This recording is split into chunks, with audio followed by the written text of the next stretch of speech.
welcome to the 388th episode of the Random Podcast from Heck. My name is Tony, and this is the podcast about random things in the world of entertainment, which includes movies, TV shows, and comic books. Big shout out to Andrew Loken. He is a big supporter of the show. You can be a supporter by going to patreon.com/gmanfromheck. Any amount you can commit to will be awesome. If you commit at the Rick Jones tier or higher, you get access to the secret podcast from Heck, which is an additional 30 minutes of podcast entertainment every single week. I've been recently doing some of the John Romita Sr., Stan Lee era of The Amazing Spider-Man. So we're talking like 1967. Just some really cool. I just jumped in there for a while. I've been doing it. I've done some What If comics recently, and I've been kind of wanting to do an Off My Mind about a certain TV show that we are watching. There's just a lot there to talk about, so I may do that this week. But if you can't commit to a monthly commitment, you can also help out by going to coffee.com/gmanfromheck, and you can buy me a virtual cup of coffee or 3. That's ko-fi.com/gmanfromheck. And as I say every week, you can also go to patreon.com/gmanfromheck, and you can purchase some of those like Off My Mind episodes where if you want, like, instead of buying a cup of coffee, a virtual coffee, whatever, you can buy an episode and listen to 30 minutes and support the show and all that stuff. So what are we going to talk about this week? Guess what? It's been another crazy week. There's a lot going on. So, I didn't do as much as I wanted to. I don't know where. It's like, man, my days are just so slammed with, and I think it's just because I'm working more, with teaching math and Spanish on top of that. I also went to the high school because I teach in middle school now. I went to the high school and just, met with the teachers because, I've been in communication, and I talked to a couple last summer. And it's just to get that articulation going, so we can find out, like, what are they doing? What has changed at the high school level? And what should we be doing here? And, I know, pretty sure, I'm doing everything I need to do because I'm pushing the kids more than maybe I should be. But because they're not, they're kids, but they got the potential. So, of course I'm going to push them. I'm not just going to sit back. But at the same time, I'm not being like a dictator, and being fairly reasonable. So we got, that took up some time, and it's just like everything, tests, a grade, and everything, other meetings, stuff going on. But there's, a lot to talk about. So we'll just get to the movie. The movie feature is Companion, and that's another Sophie Thatcher movie. She was in Heretic, she's in Yellow Jacket, she's been in a bunch of stuff. And Jack Quaid's in it, and it's going to be tricky when we get to that section of the show because I don't know how much of it I should talk about. I had only seen like one trailer, and I didn't give it like my full attention. It was in the theater, and I almost feel like it's better if you don't know a lot going into it, but maybe it's kind of obvious. We'll see. We'll talk about that. So with TV shows, we have Your Friendly Neighborhood Spider-Man on Disney+. I'll probably complain more about it again later, but the schedule is just wonky. They're released two episodes this week. Next week, or this week, whatever, the next episode, they're dropping so let's say the second week, they're dropping 3 episodes. So that's right there, 5 episodes. The next week, they're dropping 3 more episodes. So that's 8. And then the final week, the 4th week, they're dropping 2 episodes. So you're doing 10 episodes in 4 weeks. I don't understand the point of that. And again, I know, maybe some people want to binge stuff, but you're putting out all your content in a month. And I don't know, I just would imagine that if someone's like, oh yeah, I want to watch this Spider-Man cartoon, oh, I'm going to subscribe to Disney Plus, and because I think, it seems like, I don't do it, but it seems like a lot of people like turn their subscriptions on and off. And, they're like, okay, there's nothing on here, I'll renew it when something else comes on. But it's like, okay, with Spider-Man, let's say you want to watch all the episodes. If it's 10 weeks, then that's over a month. That's over 2 months. 2 months where they need to be subscribed. But unless someone's like, well, I'll wait till they all drop and then I'll subscribe for the month and then watch them and then cancel again or whatever, or pause it. So I don't know. It's just, and it seems when you're doing 2, 3, 3, 2, it just seems inconsistent, and I don't know, but maybe it doesn't bother. And I know some people are like, oh, I want more, I don't want to wait, but then just wait till the end. I don't know. We got Harley Quinn. I didn't like this week's episode so much. Now, Severance and Prime Target. I'm still a week behind.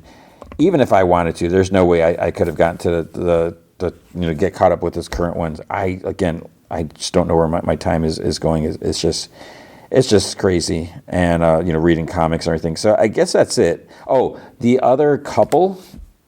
No, see, I keep saying that. I messed up so many times last week. I realized that when I was like editing, I'm like, oh crap, that's not the name of the show. It should be called The Other. The Couple Next Door. I am still curious in the show. I just haven't even had a chance. I was like, I'll watch it Friday night or Saturday or Sunday, and no, I didn't get to watch any. So I still haven't watched the second episode, and it may not be a quote unquote podcast show. I don't know if there's any interest in it. I didn't get any feedback on it. So I don't know, but I am curious about it. So I'm going to try to watch it. I just don't know when. And now I'm afraid that if I don't cover it, then I'm not going to be watching it because it'll be lower priority. But let's just get started. So that's what's going to be on this show. With the news, I guess let's start with Anthony Mackie. So Captain America is coming up in a couple weeks, and he kind of hints at the possibility of like a Captain America 5, another Captain America movie, like after Avengers Secret Wars. He said that he gives his run like a good solid 10 years, so we got like 2 Avengers movies. He's like, then hopefully another Captain America movie and so forth. So that's fine. That's good. We'll see that. Chris Evans, speaking of former Captain America, he denies that he's going to return. I think it was a Hollywood Reporter that said Chris Evans is back. He's going to be in Avengers Doomsday. He's like no. He's like, this happens all the time. It keeps coming up. He's like, I've stopped responding to it. He's like, no, I'm happily retired. I don't know what to make of it. Is he telling the truth, or is this another like, oops, I'm just kidding? I think everyone was surprised at his appearance, and that is it spoiler now if I talk about it? I think everyone knows. The last time he appeared, you know what I'm talking about. That was a bit of a shock, and that was awesome. And I loved him as Captain America. I mean, he was just so good, and I wish he was still there. What about Armor Wars? The Don Cheadle. So first it was supposed to be a Disney Plus series. I forget if they said it was like 6 episodes. Then they're like, actually, we're going to make this Armor Wars into a movie. And they're like, oh, wait, we're going to pull it off. But now, rumor is it's canceled. It's not officially canceled, but that's what they're saying. I'm going to be honest. I almost feel like I don't know if nothing against Don Cheadle or Rhodey or anything like that. But one, it's weird without Iron Man. If we don't have Robert Downey Jr.'s Iron Man, it's just going to be weird.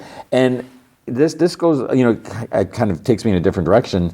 If Robert Downey Jr. or Chris Evans, or if they're looking at like, oh, we played these characters for 10 years, maybe let's kill off the characters, whatever. Is that really necessary? I strongly believe we could keep up this continuity, this timeline, and just recast. It was going to be weird and everything, but I feel it's weird that these characters are no longer there when they're such a huge, part of Marvel. And when we're talking comic book characters, they die and come back all the time. So it's just weird that you got these like major characters that aren't there. And what's going to happen when Chris Hemsworth is like, I'm done. We got Jeremy Renner, or if like, no more Hulk. You can't. I mean, we got Young Avengers, we got X-Men, but it just seems weird. Just recast, and we'll push through. I don't know. I mean, I guess I'm curious what the general consensus is. Would people matter? We keep watching like the Batman movies. We keep watching like the James Bond movies, and when there's another Tomb Raider movie, people will watch it. I don't think people are necessarily that hung up. Maybe it's different because there's been so many Marvel movies and there's been such a tight, it's been that has been the timeline. And then all of a sudden you got someone else, it'd be weird. Of course, speaking of Don Cheadle, Terrence Howard was the first Rhodey, and then all of a sudden, bloop, sorry, you're out of a job. And then it's been it's been Don Cheadle. I don't know. Speaking of Robert Downey Jr., he's rumored, not Marvel, to like lead. I think maybe be the lead in Christopher Nolan's next movie after the Odyssey. I'm trying to remember if I know anything about the Odyssey. I don't think I do. I think I've really tried to. Maybe we don't even know anything about it, but I haven't been reading any articles about it because I don't want to know until it's out. So we'll see. Was it Champion? He was in Avatar 2. He's rumored to be Scott Summers. He's like in the running for Scott Summers. It's really interesting. Like, what are they going to do with the X-Men? Because there's also rumor, and I don't know about this one. There's rumor that Gambit and Kitty Pryde were going to be in the X-Men. And I guess it's a reboot. If we want to call it something. So I guess here's a question. So if we're going to bring the X-Men in, first of all, how? All of a sudden mutants pop up, but then how can you have a mutant like Charles Xavier or Magneto, like older mutants? It's not, are they going to do mutants so your powers develop when you go through puberty? Or is it just random? How are they going to explain that there's been all this time and they've been just not doing anything? They've been in hiding? I don't know. But if we're going to start off, don't rush don't try to, don't go too fast. So it feels like, you're going to do the X-Men, start with the original X-Men. We didn't do that in 2000. We had Cyclops and Jean and Beast, but then we also had like Wolverine was already there. And I get, I don't think they're going to want to hold off on Wolverine, but maybe they might want to hold off on Wolverine before, since we still have Hugh Jackman possibly doing movies. And, do we want to have two Wolverines at the same time? We could, but that would be weird. So I feel like they should just start off with like the core X-Men. But then if you're going to bring in like Kitty Pryde, you're going to have a young Cyclops and Kitty Pryde. Is she going to be same age? Or are we looking at like maybe like an 18 to 20, whatever, 20-something year old Cyclops and then maybe a teenage Kitty Pryde? I don't know. And then Gambit already? It's like, we still have Channing Tatum, and they're saying that they would recast, that it wouldn't be Channing Tatum because, they would want someone younger. I think, of course they're going to do that. But why, what's the rush? Just let that, because maybe the rumors are we're going to see Channing again as Gambit in Secret Wars or something, multiverse something, but I don't know. And then, because they're also saying like Sadie Sink is a possibility of being Jean. So, they're going to want younger actors. So I don't know. There's also like rumors that it might be the Russos overseeing the X-Men, after the Avengers stuff. That would be great because I have total faith in what they do. So I don't know. We just have a lot to wait and see type of stuff. Avengers Doomsday might have Benedict Cumberbatch after all, because previously he said that he wasn't involved with it, but I think he took that back. They're also saying that in Avengers Doomsday, we're going to see the debut of the MCU Ghost Rider. No idea who that could be or whatever. I'm not. I don't know. I'm kind of over Ghost Rider right now. I can't even bring myself to read the comics. It's just something I don't know. I'm just not interested. I don't know what it is. So that's unfortunate. It's like all Marvel news, but Henry Cavill is rumored to be a possible Star Wars villain. Okay. I think that could be fine because, he's, you think of him as a hero. It would be weird, because everyone's like he's Superman, even though was The Witcher, he's done other stuff. But I think to mix things up for him, and it might be fun for him to play a villain. And then I don't know, but it would be interesting if they ever brought him in an actual Marvel proper. What could they cast him as? This isn't really news or whatever, and I don't know if this is blown out of proportion or not. But Hudson Thames, the lead voice actor for Your Friendly Neighborhood Spider-Man, which we'll talk about in a bit, I guess he was concerned that the show was going to be annoying and woke. But then he says, "Oh, but it wasn't. I loved it and everything." So then it's like, what's the point of this article? So I don't know what exactly his comments were, and it just, that doesn't seem like a good thing to say. They're like, oh, the show's going to be annoying and woke. You're putting that out there like before the show even like takes off. It's like that doesn't make any sense. I don't understand what that. And I tried seeing if there's more. I couldn't find more, and maybe it's out there, but I just didn't see it. Black Panther 3. This is hard. Like Wakanda Forever. You know, I only saw it once, and maybe I need to watch it again. But I didn't love it. You know, it was kind of weird. I mean, there's some cool parts, but I think I wasn't super crazy about Namor, and maybe it's because I'm not super crazy about the character in the comics either. But they're talking about Black Panther 3 that Achibe is the main villain. Who the heck is that? Do I not know anything? And then they're saying the return of Namor. It's like, why? I don't want to see Namor anymore. And, you know, then, of course, there's a possibility, will we get a new T'Challa or not? You know, who knows? And the last bit of news is Jared Leto is in talks for a Marvel role. No, I'm not talking about Morbius. We're not bringing, he's in talks to be another Marvel character. Rumor, he's in talks. Who could he possibly be portraying? And, you know, they're like, no, it's not Ghost Rider. And of course, this is all rumors. So we don't know who it could be. So I guess this is a tricky thing. Does he need to play a character who doesn't look like Jared Leto? You know, is it going to be someone that's like a CG character or someone with a mask or something or whatever? Or is it like just that, well, Morbius wasn't, you know, pure Marvel, you know, continuity or whatever, so it doesn't matter? And, you know, we have seen other, right? We have a couple people who are more, so I don't know. And then, you know, the question is like, well, who would I want him to play? And I'd have to really think about that because it's always, it gets tricky when you're trying to, I don't know. So we'll have to see. But that is going to be the news for the week. There's a lot more to talk about. With comic books let's start with Dynamite. There was a Thundercats issue 12, I think it was. As you may be aware, I don't think I think I may have missed the last couple. I don't even know how many issues I read.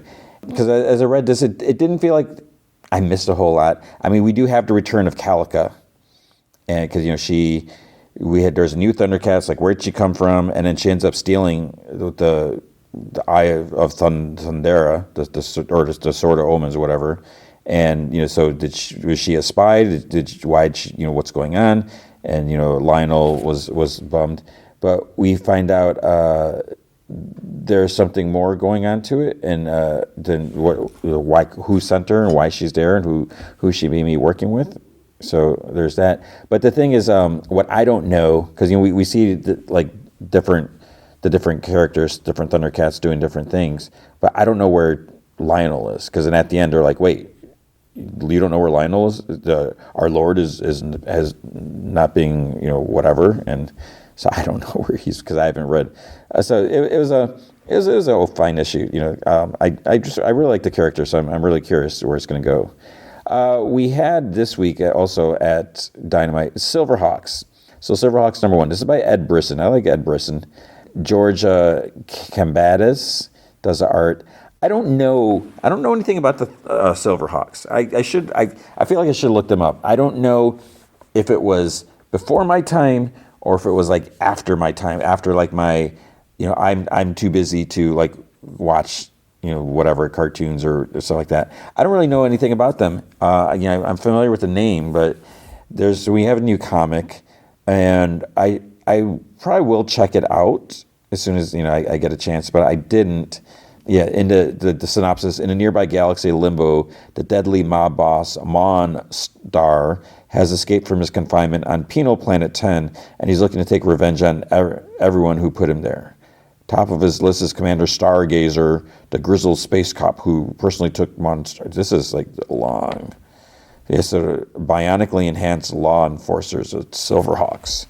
You know, I don't know. I mean, I think it's a cool concept. I think it's supposed to be, But like I said, I don't really know anything about that. So if you read it, if you know about the Silverhawks, let me know if I should be reading that.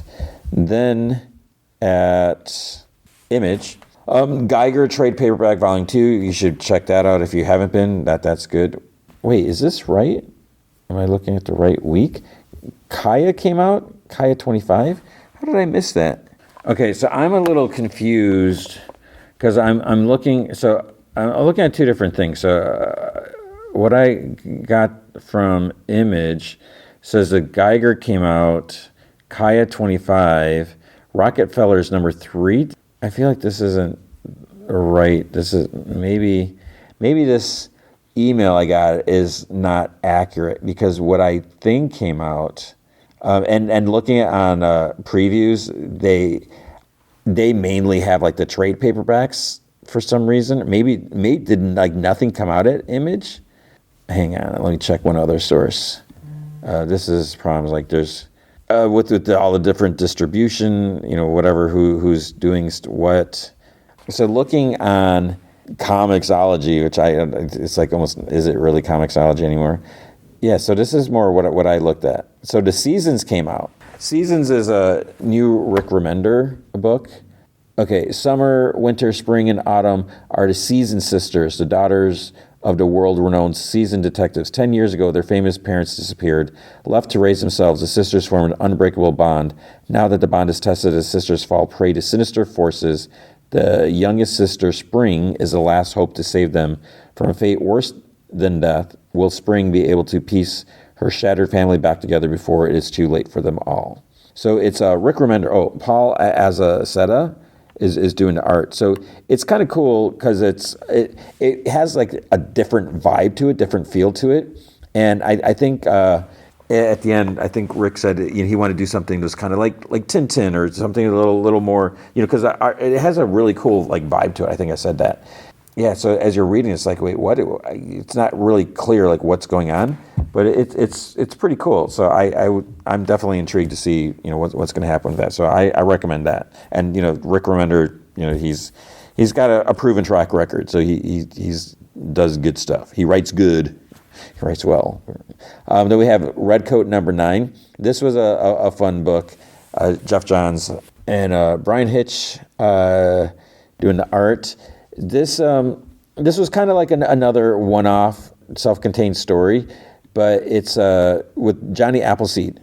So we have Simon Pure meeting up with Johnny Appleseed, and it turns out that they're kind of buddies. They meet up every once in a while and get to see like what is up with Johnny Appleseed, and so some stuff is explained, and I don't want to give that away, so you should check it out.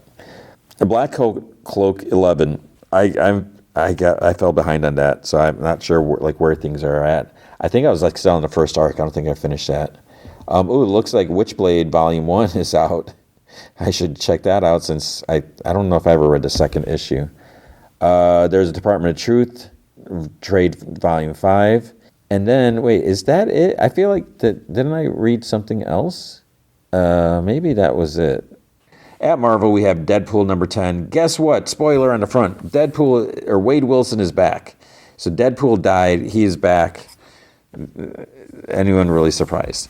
The thing is, him and Ellie, his daughter, they're back at half their healing rate capacity. So that seems like it could be a problem because they're not healing as fast as they used to. And, Ellie's healing wasn't as strong as Deadpool's to begin with. So I don't know what that means. And they're basically, so they're having to do a little more training. So Taskmaster is like, he does, works with them a little bit. But then he's like, well, since we need money and we're going to have to take a job that's maybe not the nicest job, not necessarily someone who deserves to be killed. You might have to do that. And Deadpool's like, well, yeah, whatever, do something. So they're going to kill someone who shouldn't be killed. And at first they're like kind of teasing. It's like, are we going to find out? We do find out at the end. And I'm sure it's probably on next month's cover, or you'll find out next week or next month. I'm not going to spoil it now. Hellhunters number 2. I don't think I read the first issue. it looks like we have old timey Wolverine, or Wolverine in what is like the 50s or something, or 60s. Yeah, I'm not going to read that. We had Moon Knight, Fist of Khonshu #4. Moon Knight's in a little bit of a pickle, I guess you could say. So the Midnight Mission, so their house, their base is kind of like alive. It's like sentient. The thing is, it's been attacked and possibly killed, which that's not cool. So we'll have to see what's going to happen. Like, is there any fix to that? So, if we can have comic book characters come back to life, could we have a sentient house come back, building? So I don't know. And the other crazy thing is, like, Moon Knight's being framed. There's this like super addictive drug, and so the people that are on it, like, there's this like cop that's like after him. They sent in this like police force into the mission, and they're basically all in the pocket of this drug dealer. But they're saying that Moon Knight's a drug dealer, and so that's like gotten out, and so Moon Knight and Tigra and all they're on the run, but Moon Knight just wants to take him out, and then he's actually. I'm not sure how I feel about it, but he's like actually having an argument with like Jake and Steven in his head about what should he do? Should he just go? He wants to just go full force, and they're like, no, you need to like calm down. You shouldn't do that. But it's like I feel like he shouldn't be arguing with himself, but because it wasn't like that in the beginning. I don't know, but I still dig the series. Psylocke #3. This was a cool issue. So she's with this. What's his name? I forget her boyfriend's name. Was it John Greycrow? I guess my thing is like, is he worthy of Psylocke? Because I really like Psylocke. So I don't know if I don't like him so much because of that. I was like, I don't know if he's good enough for her. I mean, they seem to care about each other, so I can respect that. Or they're written that way. I know it's so cheesy. I'm talking about fictional characters, but I think they are good for each other. He's got a lot of baggage, and just like she's an X-Men, but he doesn't feel like he should be there. He doesn't feel like he'd fit in, but he gets attacked, and so she goes out to look, try to track him down, and who because she basically finds like his severed arm. And these blue butterflies. So what's this message being left for her? And it's basically someone who wanted like her attention, and which is going to lead into like the next issue where she's probably going to like meet up with this person. And so I'm digging it. It's good. We had Sabretooth #2. No way am I going to read a Sabretooth comic.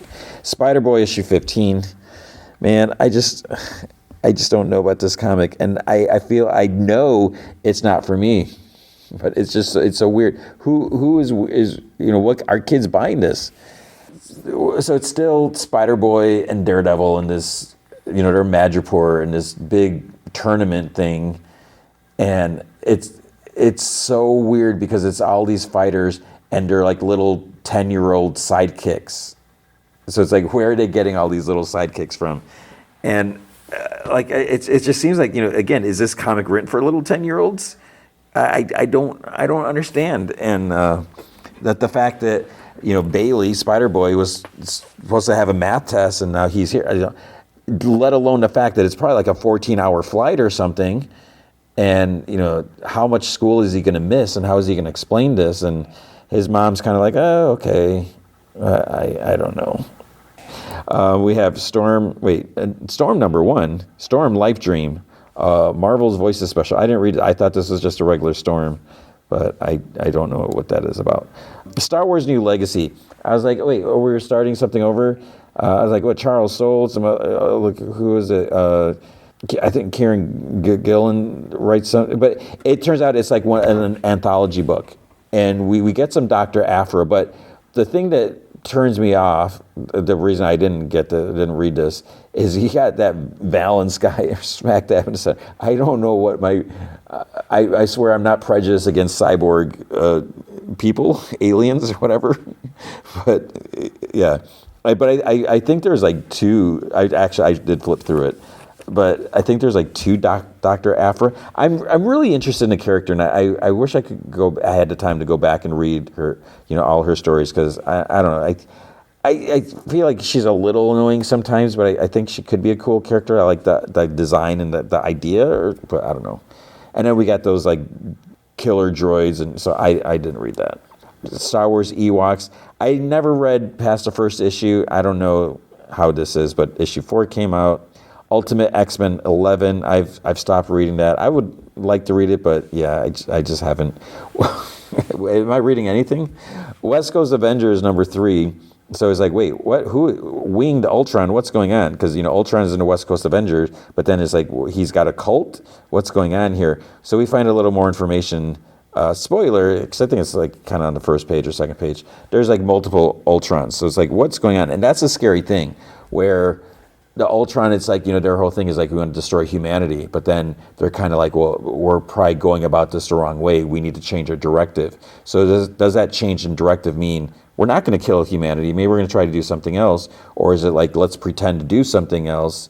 And, because the thing is, if there's a Ultron on the Avengers, is he pretending to be a hero with some dark ulterior motive? Or is he truly, redeemed or whatever? Because I don't think... say what you will about Tony Stark and, being a fool a lot of times. He is a genius. He is a smart guy. And I don't think he would just say, oh, yeah, sure, let's get Ultron. He says he's good. Or, he's got to know. I don't think we got the full details on that yet. But him and Rhodey, it was their idea. So I don't know. But then the thing is, Firestar has just got such an attitude when the fight goes down, and that's going to be concerning. I don't really like how she's being written. It is Jerry Duggan. I do have faith in his writing, but it was like a bit much. And then like where is the scene or the cover? I think it might be the cover for issue 4. I don't like what Firestar is going to do, but we'll talk about that next month. What if Galactus transformed Spider-Gwen? Yeah, I didn't care for this, really. She ends up in some world. There's like some other Herald, and then, it's like the last of their kind, some alien species, and they're like, Gwen's there. They're like, you have to save her and stuff like that. So then she confronts Galactus, and she's like, leave her alone. It's like, I'll be your Herald. And they're like, no, you don't know what you're talking about. And she becomes a Herald. Okay. Then we have X-Men number 10. This was a cool issue. I like this. Basically, because the X-Men went up against the Grey Malkin place because they kidnapped Beast and some other mutants, the jerky guy, the ONE, whatever leader dude that's outside Alaska, whatever, he's like, well, we're going to attack you because you attacked us and attacked, the Grey Malkin. And so Cyclops basically has this conversation with him. He's like, hey, come in, let's talk about that. And he's like, oh, this is a trick. He's like, no. And Cyclops just like really lays things out like this is how it is. And it's like, and he also has like other agents doing stuff at the same time. So he really like just really puts it out there. And, he's like, you could kill me. You kill me, you're going to regret it. It's going to be war. Because, they're saying if you do this, it's going to be war, mutants against, U.S. government. And it gets a little intense. And, Cyclops just does not hold back. So, yeah, there's that. And I did see a headline somewhere. Someone's like, find out why Quentin Quire is on Cyclops' team or something like that. It's basically like a last page revelation. So I'm not going to talk about it. But it makes sense, and it's almost like a whoop. That's pretty crazy. So that was Marvel. At DC, was it a 5th week? I don't know, because there was like nothing at DC, and I feel so bad. I'm like, whew. There's not a lot for me to read. There's Superman Lex Luthor special. It was by Joshua Williamson. I think Eddie Barrows may have done the art. It's like, okay, because the main is, Lex Luthor lost his memory, and he's good. Lex has been on his way to being good, but there's still, was he really before? So now he doesn't have his memories, but and he's like, I kind of don't want those memories. I don't want to be that person. I don't want so. But with the stuff that happened with the Dark Side, whatever war, and the like, Mr. Terrific's like, we need someone that can be diabolical to go down, because he's like, I can't go down to this dark path because I don't think that way or whatever. So it's almost like it's pushing to get Lex back, and There's one nice thing, like a connection between Lex and Superman that I don't know if it's silly or not, but I thought it was kind of cool. But the question is Lex going to remember who he is? Because, I mean, obviously, you see on the cover, he's like, I'm back or whatever. And I don't know how I feel about that because, Lex Luthor is Superman's, biggest enemy. I just feel like it gets so cliche after a while. It's like the same stuff. It's like, okay, here we go. What's Lex going to do now? What's he going to do now? So it's just, I don't know. We'll see. Green Lantern number 19. I'm not digging this direction where things are going. I don't know. It's hard because, we got a lot of play. We got Kyle Rayner back. We got Guy Gardner. We got Hal Jordan. We got, the power batteries back. And, so it's starting to shape things back because of the United Nations of Planets or whatever. I didn't care for that. And so I just don't know. And then we got this I forgot, the Dark Spectrum. I don't remember what they're called.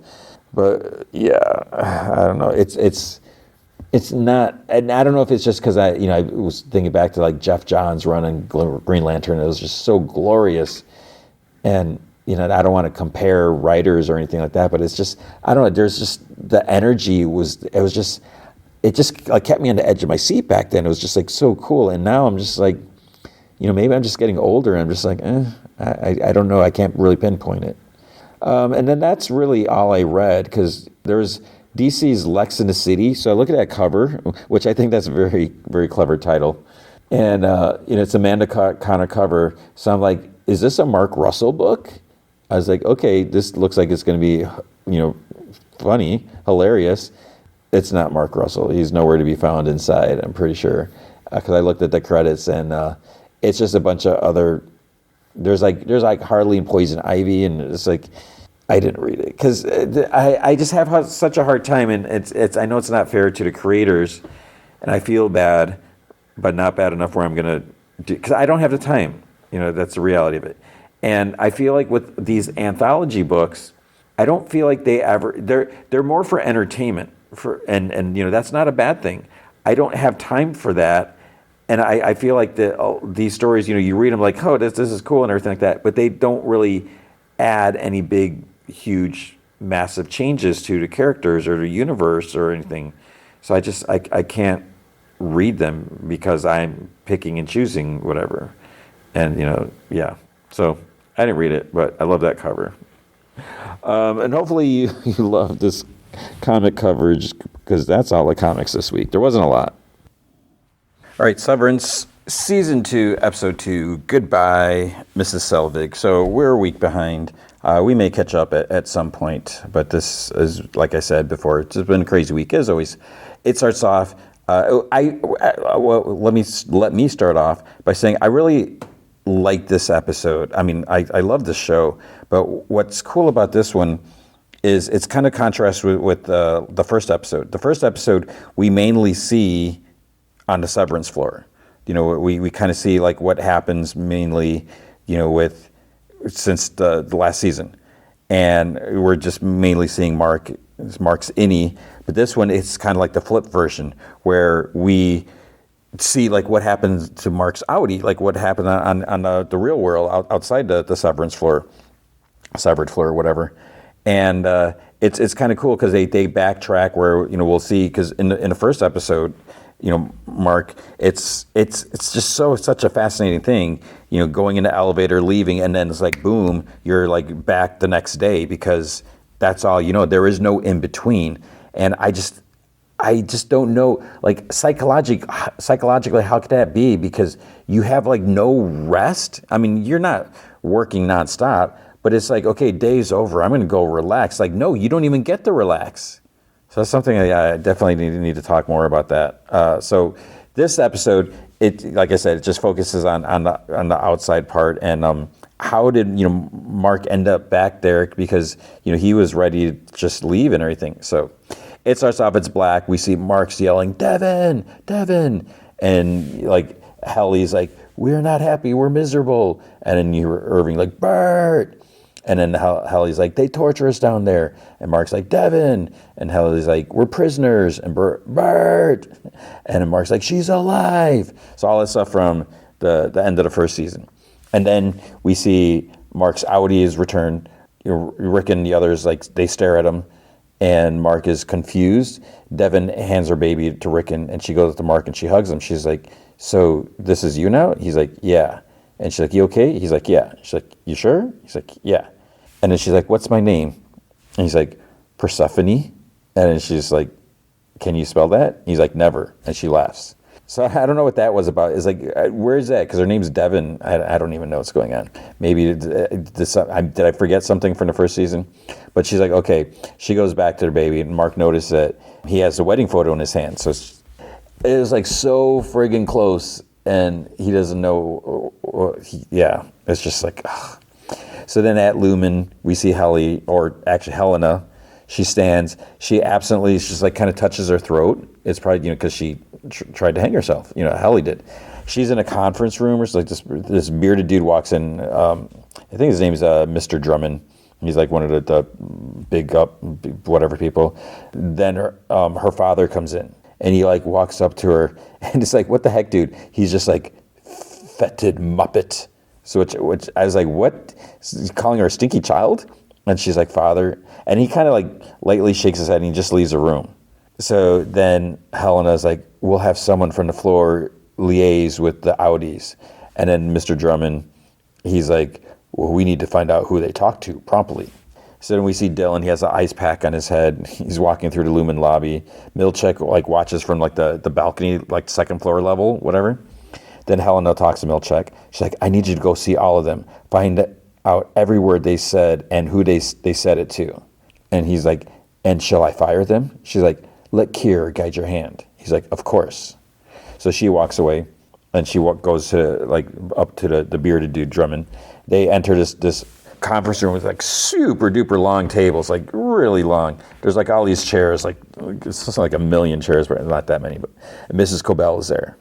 Then she stands, and Helena's like, please sit. We've commandeered the footage taken by guests. Natalie is already doing outreach to media, and the severed employees who were involved are being dealt with. So she sits too.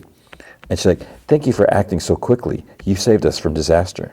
So then Cobell, Selvig, Harmony, she's like, will Mr. Egan be joining? And Helena's like, just me. I personally owe you a debt of gratitude. And she's like, it cost me dearly. And Helena's like, it did. And still, you proved your loyalty tonight, which is why we'd like to ask you back. So there's kind of a pause. And Cobell's like, an apology is warranted. So Helena nods. She's like, I apologize. My father apologizes. The board apologizes. We've treated you poorly. I'm sorry. And Cobell just kind of like pauses, and she's like, I welcome your contrition.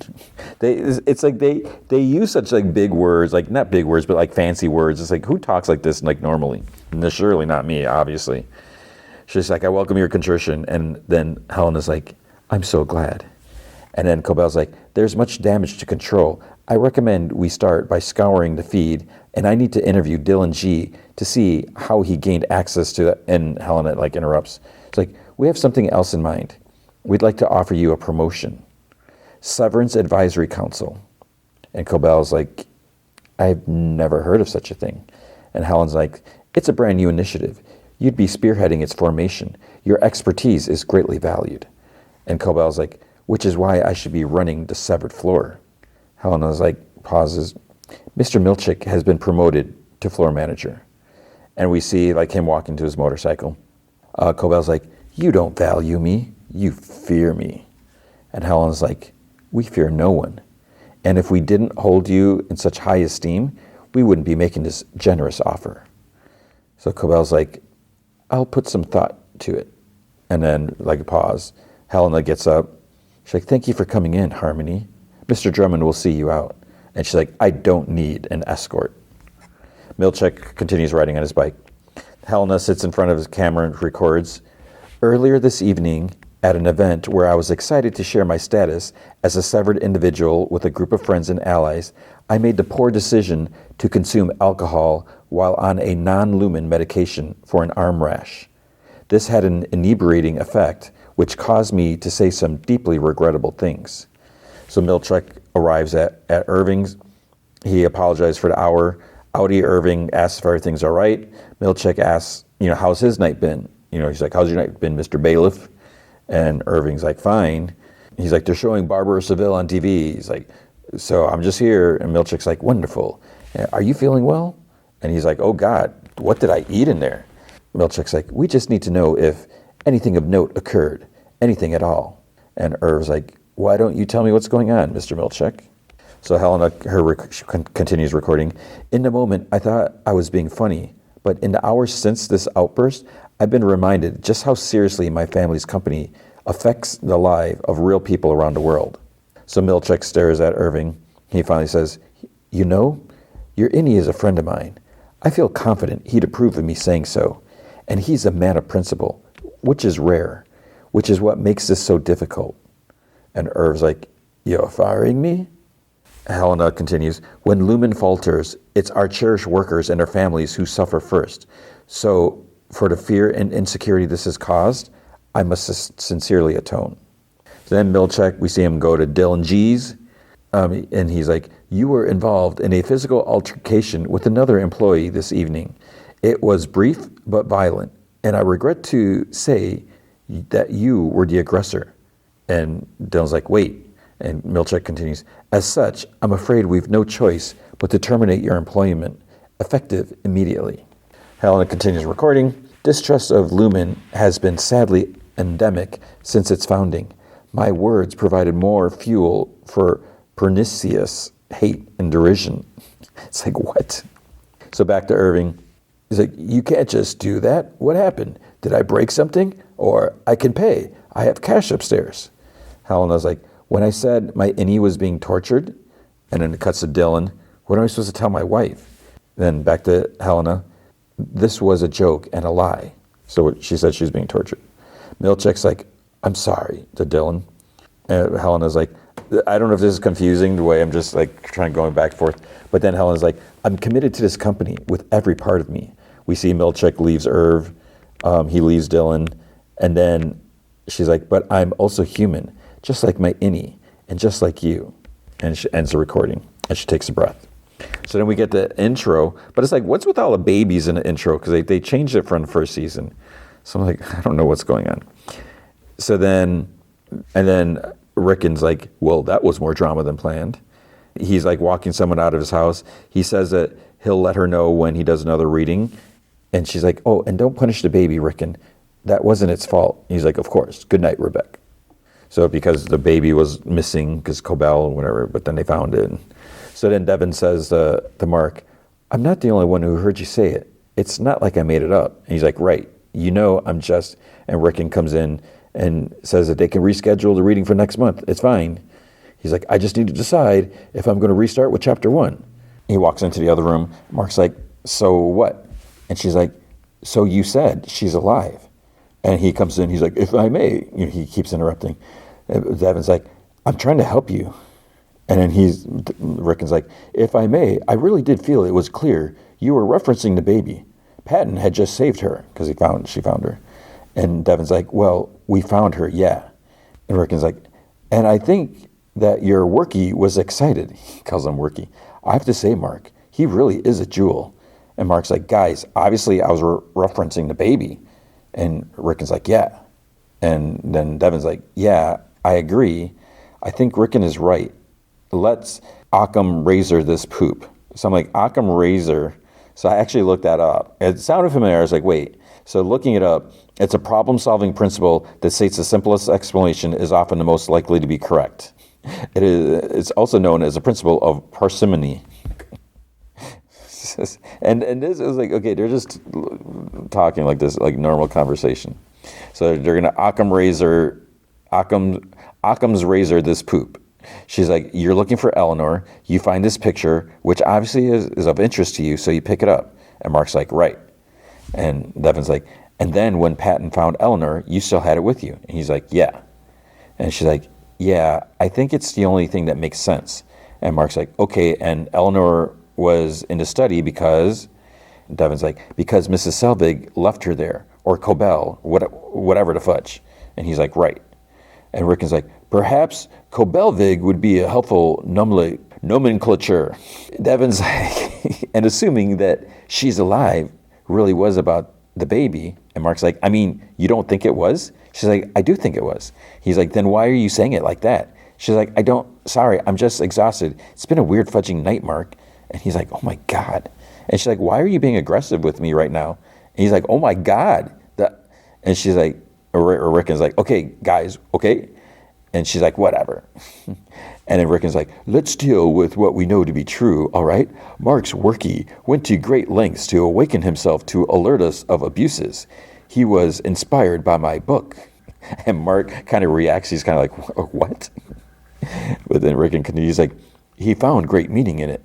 Profundity. Profundity? He said, what did he say? Profundity, something like that.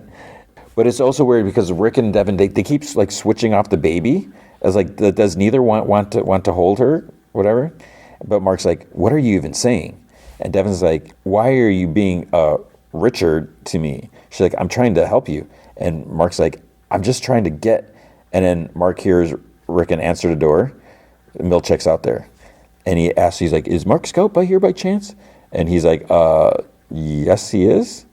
So then Milchick's like, Mr. Scout, I imagine you have a few questions. And Mark's like, you could say that. He's like, may I sit with you? And then he like goes by Devin. He's like, you must be Devin. She just doesn't say anything. But then she puts like a dish towel over the wedding picture that's like sitting on the counter. So they all sit at the table. Rickon comments on Milchick. He's like, that is a magnificent helmet.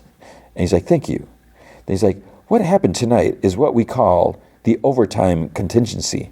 It's a safeguard we employ if we ever need to access your work personage off company grounds. And Mark's like, yeah, you never told me about this. Milchick's like, OTC disclosures can be found in your start paperwork. It seems the tech was commandeered by one of your office mates, allowing him to wake the rest of you for a period of 39 minutes. Any Mark was here in this house. And Devin's like, I know, I talked to him. And which was kind of surprising that she admits to us. And I think Milchick was thrown off a little bit. He's like expecting him to deny it or something. So he's like, what did he say to you? And she's like, if I tell you, are you going to punish him for it? And Milchick's like, we have no punishments at Lumen. And she's like, uh-huh. So Milchick's like, we're more concerned about how you're doing, Mr. Scout. I can only imagine how violated you feel by his actions. And Devin's like, yeah, speaking of violations, just wondering how common it is for your managers to commit fudging lactation fraud against their employees' families. Because that's what Cobell did, acting like she was a nurse or whatever. And Milchick doesn't say anything. And she's like, pretty common? And the Milchick's like, Miss Cobell, and she's like, yeah. He's like, what we learned tonight is that she is quite severely unwell. And Mark's like, yeah, she lives next door to me. I, know her. Milchick's like, and her behavior at Lumen seems to be the source of your Indy's distress. She will never descend to that floor again, nor bedevil you out here any further. You have my word.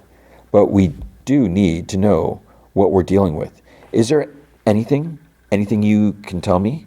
And Mark's like, I mean, no. I mean, we're very tired. And Devin's like, yes, we are. Mark's like, I think we've just said all there is to say. So Milchick's like, okay, of course, I'll circle back. In the meantime, I hope to see you Monday. And Mark's like, yeah, I don't know, man. And Milchick's like, what your innie did tonight was completely unauthorized. It was also very brave. I'd hate to reward his courage with non-existence. And then he leaves. And then Irving's like staring at his paintings. He sits with his dog. He looks at this like folded piece of paper with Burt Goodman written on it. So wasn't sure if that was like the map or whatever. Milchick's back in his bike. Dylan's sitting on a sofa. Helena sits in a conference room. And then there's camera footage of Mark S. walking into Lumen halls. And we see Mark driving his car. It's like, I think it's the same night, so he must have left Devins to go back home. Then he's in his driveway. He looks over at Mrs. Selvig's house. Her car is in a driveway. So it's like, what's he going to do? He walks over and he knocks. Her house is dark. There's no answer. So she's not there, or she's just not answering. Then there's video footage of Mark S. and Helly R. like outside the elevator. This is from last season. And she's like, you think we're about to meet our spouses? And he's like, maybe it's each other. And she's like, that'd be a hoot. And he's like, yeah, like mid-argument over car wash coupons. And she's like, honey, you're cutting them wrong. So Helena's watching all this footage. There's like a teeny tiny smile when she said that. So she was like, almost like, I mean, this is probably so weird for her because her life is like so controlled, doing all this stuff, and then seeing herself just like letting go, just like a totally different person. So then Hallie gets in the elevator, but then she darts out and she kisses Mark S. And then like Helena, when she sees it, she like kind of stops it. She changes the angle from like a little further down to get kind of like a side view. And then Hallie's like, in case we don't come back, or I don't know, in case we do. So Helena pauses the video, she rewinds it, she like watches it again. We see like a big like close up of her eye. And then she sees Milchek return like on his motorcycle outside. So Mark is standing in his window with coffee. He's like, I think he's watching for signs of Mrs. Selvig. He's like looking at her house. He gets a text from Devin. She's like, last night was weird. Can I buy you some poopy diner food? Dylan drives. He's like listening to jazz or something like that. He drives up somewhere. It's like Great Doors. That's like just on the generic lettering on this building. He looks at himself in the mirror. He's like, you got this. He's like, no pressure. Be cool. You are so awesome. Like, smile. So it's a job interview. So then he's like, may I ask about the benefits? The dude he's talking to like almost looks like him too. Like, so the guy's like, there's a coffee maker. And Dylan's like, I meant healthcare benefits. And the guy's like, sure, yes, of course. For you, your family. So Dylan's like, okay, great, yeah. He's like, I think this is going to be a really great fit for me, Mr. Saliba. He's like, ever since I was a kid, I've always felt like Doors had, and then he's like, how old? And Dylan's like, I'm sorry?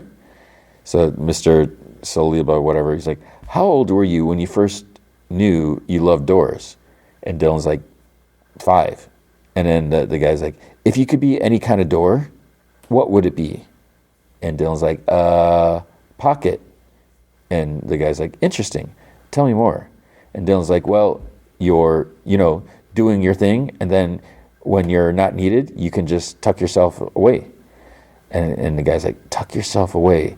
He's like, flat finish or eggshell? And Dylan's like, semi-gloss. And then the guy's like, that's hot.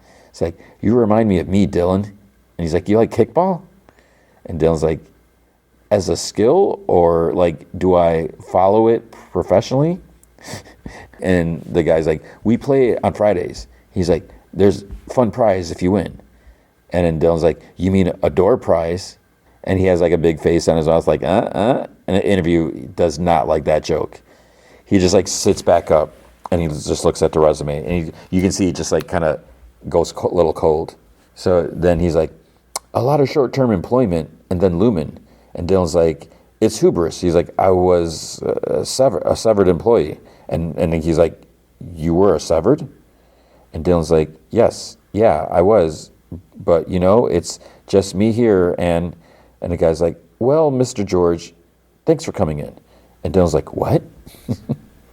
and the guy's like, we'll consider your application thoroughly. And Dylan's like, that's it? Just because I'm severed? And the guy's like I said, we'll consider your application thoroughly. And Dylan's like, okay, you're not considering me at all. That's discrimination. The guy's like, we need a certain kind of person here, not a certain kind of two people. It's like, what do you think this is? A carpet factory? And Dylan's like, what? I don't know what that means either. So the guy's like, you want to circumcise your brain? That's your business. But it doesn't mean I have to hire you. And personally, I think it's abhorrent. So then Dylan's sitting in his car, his head's like leaning back, his phone buzzes, and then it buzzes again. So he answered, puts on speakerphone. He's like, read the room. It's like, I would have picked up the phone if it was good news. And you hear it's his wife. She's like, I'm sorry. She's like, you'll get the next one. He's like, stop being nice. And he's like, hey, do we need any more baby wipies? And she's like, I don't think so. He's like, you know what? I'll get some anyways. I'll be home soon. So Devin's sitting with Mark at a diner, and she's like, so he's your boss? What about Kobelsvig? Have you heard from her?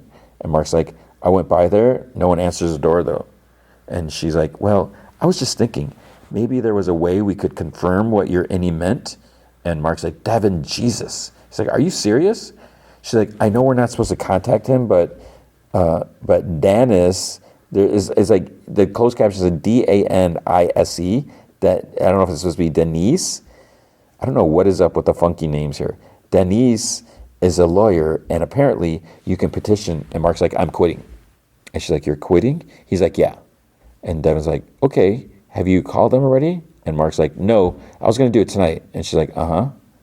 And Mark's like, I'm sorry. Haven't you been trying to get me to quit that place since I got there? I thought I was finally doing what you want. And she's like, no, yes. But don't you think that was strange last night? I mean, why was he so curious? And Mark's like, Devin, what are you doing? You remember I identified her, right? And she's like, yes, Mark. He's like, I saw her body. And she's like, yeah, I know. My thing is, if we could just get like a half step more confirmation, then it's not going to be something that continues to haunt us. You know what I mean? And Mark's like, us? And she's like, yes, she was my family too, Mark. Fudge. He's like, yeah, but she was my wife. And she's like, I know, but you're not the only one her death affected. And Mark's like, oh, really? It affected you? She's like, yes. Did you have to tell her parents that she was dead? How about her students? How about this? Did your sheet smell like her for weeks afterwards? You know what? Honestly, if Rickon died and his body burned, I'd be sad for you. And she's like, wow. He's like, but I wouldn't be affected. This is obscene. And she's like, I just wanted to be sure. And he's like, I am sure. And he's like, I'll talk to you later. And she's like, Mark. And he gets up and leaves. But what it turns out is Mr. Drummond was in a diner too, like listening. So did he hear the entire conversation? I mean, he was at the counter. So Mark feeds his fish. He looks out the window at Mrs. Selvig's, still nothing. And then Lenora, Lake Apartments, Irving goes to a payphone. And he's like, okay, you're not picking up. I get it. I want you to know my innie got the message. And there's like a car outside. So it's like, wait, is someone following him? It was really dark, almost like Silo style, like the Silo episodes. There's sometimes I can't see anything. I'm pretty sure it was Bert. It looked like Bert. I think it was Bert. But why would Bert be watching Irving if he's like doesn't remember anything? Mark notices the one light bulb, like the 3 light bulb fixture, like right by the front door is out, and like because Mrs. Cobell mentioned that he should change that or fix it. He goes to replace the bulb, and his doorbell rings. And it's like immediately followed by like a knock. So he looks in a peephole, and it's Milchek with like a basket from Lumen. There's like a big pineapple and some other fruits. So he opens the door. Compliments of the company. We got off on the wrong foot last night. Okay to talk a minute? And Mark's like, yeah, come in. So he's, so Mr. Scout, I know you're still weighing whether to return to Lumen. And Mark's like, yeah. Milchek's like, I'd like to ask you a few questions that may inform your decision. First, how happy are you with your current financial compensation? And Mark's like, I ask because our endearment to you is such that a 20% bump is on the table. Should you return? Mark's like, 20%? Wow. I mean, that's pretty big. My second question is whether a full investigation into your innie's claims and regular wellness checks from independent orgs would help you feel more excited to return. And Mark's like, well, I don't know. Is that what they're doing? It's the first step of many. My third question concerns your late wife, Gemma. And Mark's like, what about her? In your intake interview, you cited her death as a primary motivator for severing. Do you remember what you said? No. You said since she died, every day feels like a year. That you felt like you were choking on her ghost. Do you still feel that way, Mr. Scout? The Mark I've come to know at Lumen is happy. He cares for people, and he's funny. He knows nothing of the pain I see in you right now. He's found love. Mark's like, love? With who? The solace you have given him down there will make its way to you. It just takes time. I hope you'll give us that time, Mr. Scout. So Mark, the next day, he's thinking in his car. He has his ID, so he picks it up, puts on his lanyard, around his neck, gets out of his car. I'm pretty sure Helena's like watching him from like an office from one of the upper floors. Milchek's like next to her, and she's like, "Are you satisfied with this?" Mr. Drummond and that other, I don't know if it was Natalie. There was some other lady who was sitting at a table. So Drummond's like, the sister seems more uppity than he is. The lady's like, so who are you bringing in to MDR? And Milchick's like, I've got a floater from overseas. So that must be like the Italian guy. I think he was Italian. And a pair who were laid off from 5X. Drummond's like, 5X? Really? So it's like, what's up with that? That didn't sound good. And then we see Gwendolyn Y. So that was the other lady that was replaced in the last episode. Milchick's like, I had 48 hours to pull this together. Hopefully there will be some chemistry. And we see Mark W. go to his locker outside the elevator. So that's the other Mark. Helena's like, we don't need chemistry. We need Mark S. back to work. Long enough to complete Cold Harbor.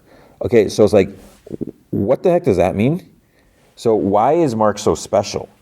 Why do they need him? It's like they don't care. They're not concerned about Dylan and Irving. They're fired. So it's like, okay, see ya. And it's not even like a don't talk. Well, they can't talk to anyone. So they need, what is so special about Mark? And what is so special about Gemma? She's supposed to be dead, but what is going on? So she says that they need Mark long enough so they can complete Cold Harbor. And we see Mark S. He goes back and forth like a few times. Beginning of the morning, elevator, out, elevator, end of the day, back and forth, whatever. And he goes by to like the security guy, Judd. Then the moment Mark calls out to the board, is anyone there? Is the board on? It's Mark S. from Macro Data Refinement. So, we're listening to audio. He's like, okay, well, if you're there, please listen. Now, I know that you want to do the right thing for severed people, which is why I need to see my team again. So Milchick's listening to the audio. Drummond and Helena are there. If we truly are the face of severance reform, as you say, then they deserve a chance. Please, they're my friends. You can't just make them disappear. So Helena turns off like a tape recorder, and Milchick's like, of course, I bear full responsibility. And then Drum's like, the board's going to give him what he wants, including Helly R. He won't finish without them. So it's like, what is he supposed to finish? And Helena just like kind of looks at them. So here's the thing. It's like, she doesn't have a choice. She has to go there. But now that she knows that her, Annie, and Mark have connected, it's like, does she want more of that because she doesn't have that life now? Or is she regretting it that because she doesn't feel right doing it since it's so weird? Then we see Milchick shows up at Irving's with like the pineapple fruit basket. Then we see him at Dylan's. So Mark walks from the parking lot to the building, and you can hear, this is unheard of. And someone's like, I'm sorry, Mr. Wilkins. So Wilkins, W. And he's like, 3 days of work? I broke a fudging lease in Grand Rapids. Fudging, touch me. Give me another reason to sue. Fudge you, Lumen. So that was Mark W. He's getting fired, and they're like escorting him out of the building, and he's mad. So 3 days, that's it. Mark looks, he kind of, as he's walking up, he kind of looks over because, here's a commotion, but he has no idea what's going on. It's because of him. Inside, Judd gets his feet when Mark enters, scans him with like the metal detector, whatever detector thing, goes down the elevator. Dylan goes to his locker, scan, goes to the elevator. Then Irving's, so there's like different, like three, I forget how many locker areas, but Irving's at another locker area. He comes up to Judd, gets scanned, goes in the elevator. And then Helena comes in, goes to her locker, gets scanned, elevator. It didn't seem like she paused long enough because, Mark, Dylan, and Irving, they had a chance to talk a little bit, but whatever. And then we see Mark goes to some stairs, so he must be like exiting the basement level, drives home, notices Mrs. Selvig's car, like her back hatch is open, like it's parked backwards in a driveway, and she's at her front door. So I was like, is she unlocking or locking it? So she's locking it. He gets out of his car and he's like, hey. And she's like, hello, Mark. Just got back from work. He's like, where do you think you're going? What do you care? What do I care? He's like, what do I care? Who are you? I thought you were quitting. And he's like, I trusted you. I told you what I'd gone through these last 2 years. And she's like at her car, opens her car door. You were in my house. I ate your poopy fudgy cookies. They convinced you to stay? Was a pineapple involved? You're so easy to sway. What? That's it? You're leaving? And her car starts. Are you fudging kid? She pulls out of her driveway. He runs to the street, like jumps in front of her car. She slams on her brakes. And he's like, why did you do this? What the fudge is this all about? And she's just like staring at him inside the car. And he's like staring back. It's like this long like stare down. And then he's like, do you know something about Gemma? And she's looking at him, and she kind of like does this little sigh. There's long, awkward silence. And then she wails on a horn. She's like, and she's like, ah! She like screeches, and she drives forward, and he kind of jumps out of the way, like confused. And that's the end of the episode. So it's like, holy crap, what the heck was that about? And it's like weird. Did she get fired? Did she get promoted? If she got promoted, where the heck is she going? What does that mean? And because, Milchick says she's never going to go descend down to the severed floor. So are we not seeing Mrs. Selvig anymore? Or Mrs. Cobell?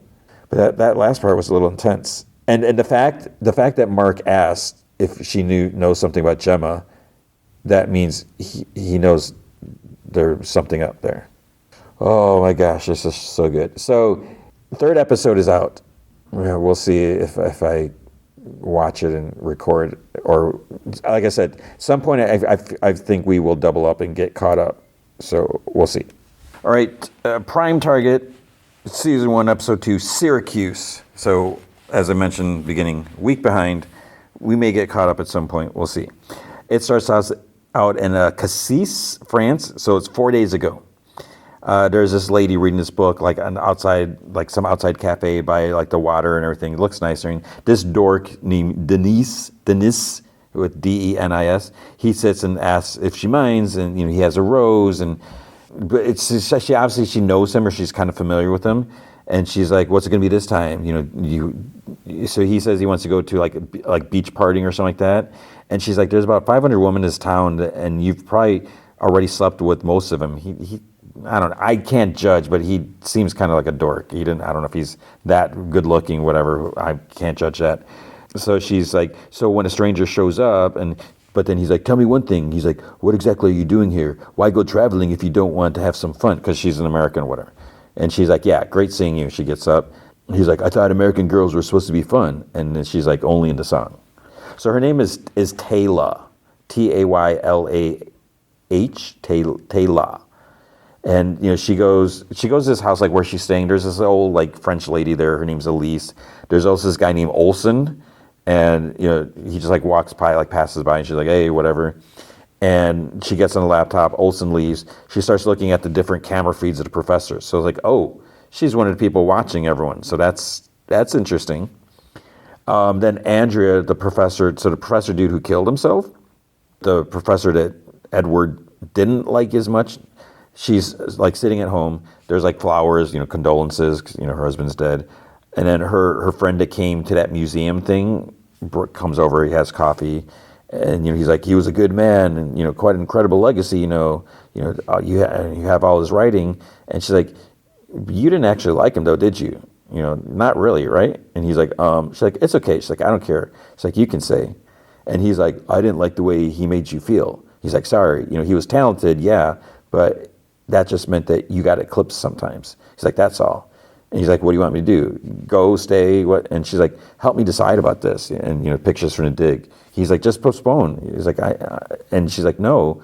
He's like, everyone will understand. She's like, I can't do that. It's too important. Then she's like, will you go to Baghdad for me? I just can't face it right now. And he's like, he calls her Andy, so Andrea. He's like, this is your dream. And she's like, there's an academic out there. She's like, a good guy. I've worked with him before. Akram Nizar. He's in charge of the dig. I'll introduce you. So maybe you're going to come into it later. And he's like, yeah, it'd be my honor. So she's not going to go now, which sucks because it's like this huge thing. But at Cambridge, Edward walks by the professor's office. There's lots of flowers there or whatever. This lady like gives him a hug, and she's like, I can't think of how you must be feeling. And he's like, yeah, I'm sorry to ask. He pauses, whatever. He's like, but I need access to his office. It's like, he was reading my research. And then she's like, your research can wait. He's like, no, it's important. It's my only copy. And she's like, Edward, listen, we're all coming to terms with this. Just take the week off. Give yourself some space. And he's like, yeah. So then he goes to the store, starts like jiggling the knob. And then this lady calls out his name. And she's like, Edward. And this other dude, he's like, hey, not allowed in there. So it's a master's order. So it's like I forget this guy. I don't know if his name is Jason, but he's kind of like I don't know if he's security or front desk or something like that. And it seems like he's like everywhere, but he's like, it's a master's order, so you're not supposed to go in there. So Edward walks off.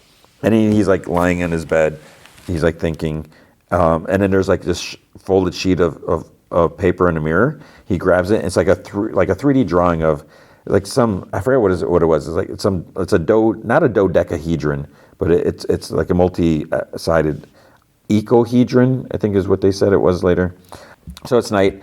Edward's climbing up the trellis to get into the professor's office. He like smashes the window. He goes through like desks and cabinets, and in a trash can, he sees like the burnt remains of his notebook because like his like little name or his initials are in there. He starts losing it, like trash. Takes like the trash can, like bangs against the wall, like ashes like flying out, whatever, and it's like that. And then the desk dude and security come. They're like, "Hey, what the heck is going on in here?" So then later he's like in someone's office. He's like, "I just wanted my work back." He's like, "The professor stole it from me." And this lady's like, "Edward, can you hear yourself? At this of all times." And he's like, "There's something going on here. He was trying to warn me of something, and then he burned my work." And she's like, "Do you have proof?" I was like, "Well, what proof is there? There's ashes in the office, and you can see his notebook." And she's like, "Has anyone else seen this work?" And he doesn't say anything, because, there's the professor's wife, but what is she going to say? You can't go and ask her because her husband just killed himself. She's like, "You'll be sent down for this." So he's going to get in trouble for breaking in and trashing a place. He didn't really trash it that much, but he kind of did. I don't know if he broke, because he was like throwing stuff against like the frames on the wall, so he might have like broken some glass, which would make it look worse. In France, Olsen asks Taylor how things are going. She mentions that the guy from the village keeps on bothering her, and he asks her if she's logged it yet, and she's like, "No, it's not a problem." But Olsen's like, "The routine, any interaction with locals, we have to log it." He's like, "There are protocols, and the reason that we have to log any interaction with locals is because there isn't supposed to be any." And she's like, "Don't worry about it." She's like, "I'm sticking to my cover." He's like, "Listen to yourself. You're not undercover. You're a surveillance officer. From now on, I want you to keep your head down, okay?" He's like, "I'm your boss, Taylor. You got to do what I say." And she's like, "My boss?" He's like, "That's right." He's like, "The new recruit should be here soon. You can show him around." And she's like, "You're the boss. How about you show him around? Plus, I need to stay by the computer." She's like, "I'm not here to babysit some grunt." And then the new guy comes in. He's like, "I can come back later?" And she's like, "Ugh." So she shows him like the kitchen. She's like, "Okay, this is where we eat. 7:00. Elise is a decent cook." She's like, "And the fridge, everyone has their own little space." And he's like, "Oh, it's like being back in college." And she's like, "You'll get some interest from the locals, but it's nothing you can't really handle. Students on a gap year tend to be the story." She's like, "And as part of the European unit, we hide in plain sight, moving every few months." So she's like, where's your last person?" And he's like, "Maryland and then Chicago." So she's like, "So this is your first foreign assignment?" And he like nods, and she's like, "Well, that's kind of different." He's like, "Well, top of my class at Fort Meade." And she's like, "Well, you're at the top of the stairs right here." So that's where he's going to be staying. Then she logs into, so it's like National Security Agency, United States of America, Manticore. And then there's a grid of like all the different people pop up. So she's like, "So where do you think the next digital weapons will come from?" And he's like, "Well, I guess research labs." And she's like, "Yeah, Stanford, Berkeley, MIT, most college research projects are confidential, but look, see the NSA monitors, 15 key mathematicians in Europe. We have the capacity to plant or access any cameras. The surveillance is pretty basic, just static cameras, no audio. We watch the whiteboards and study the documents, but we need to see algebra." And he's like, "Do you need to understand it?" And she's like, "No." She's like, "I mean, I try to, but that's an analyst's job. All we have to do is take stills and you upload it to the Syracuse server," or Syracuse, name of the episode. She's like, and up the chain it goes." He's like, "Got it." And he's like, "Why is it called Syracuse?" She's like, "Because the siege of Syracuse." She's like, "See, the might of the Roman Empire held it off for over a year thanks to the weapons designed by the mathematician Archimedes.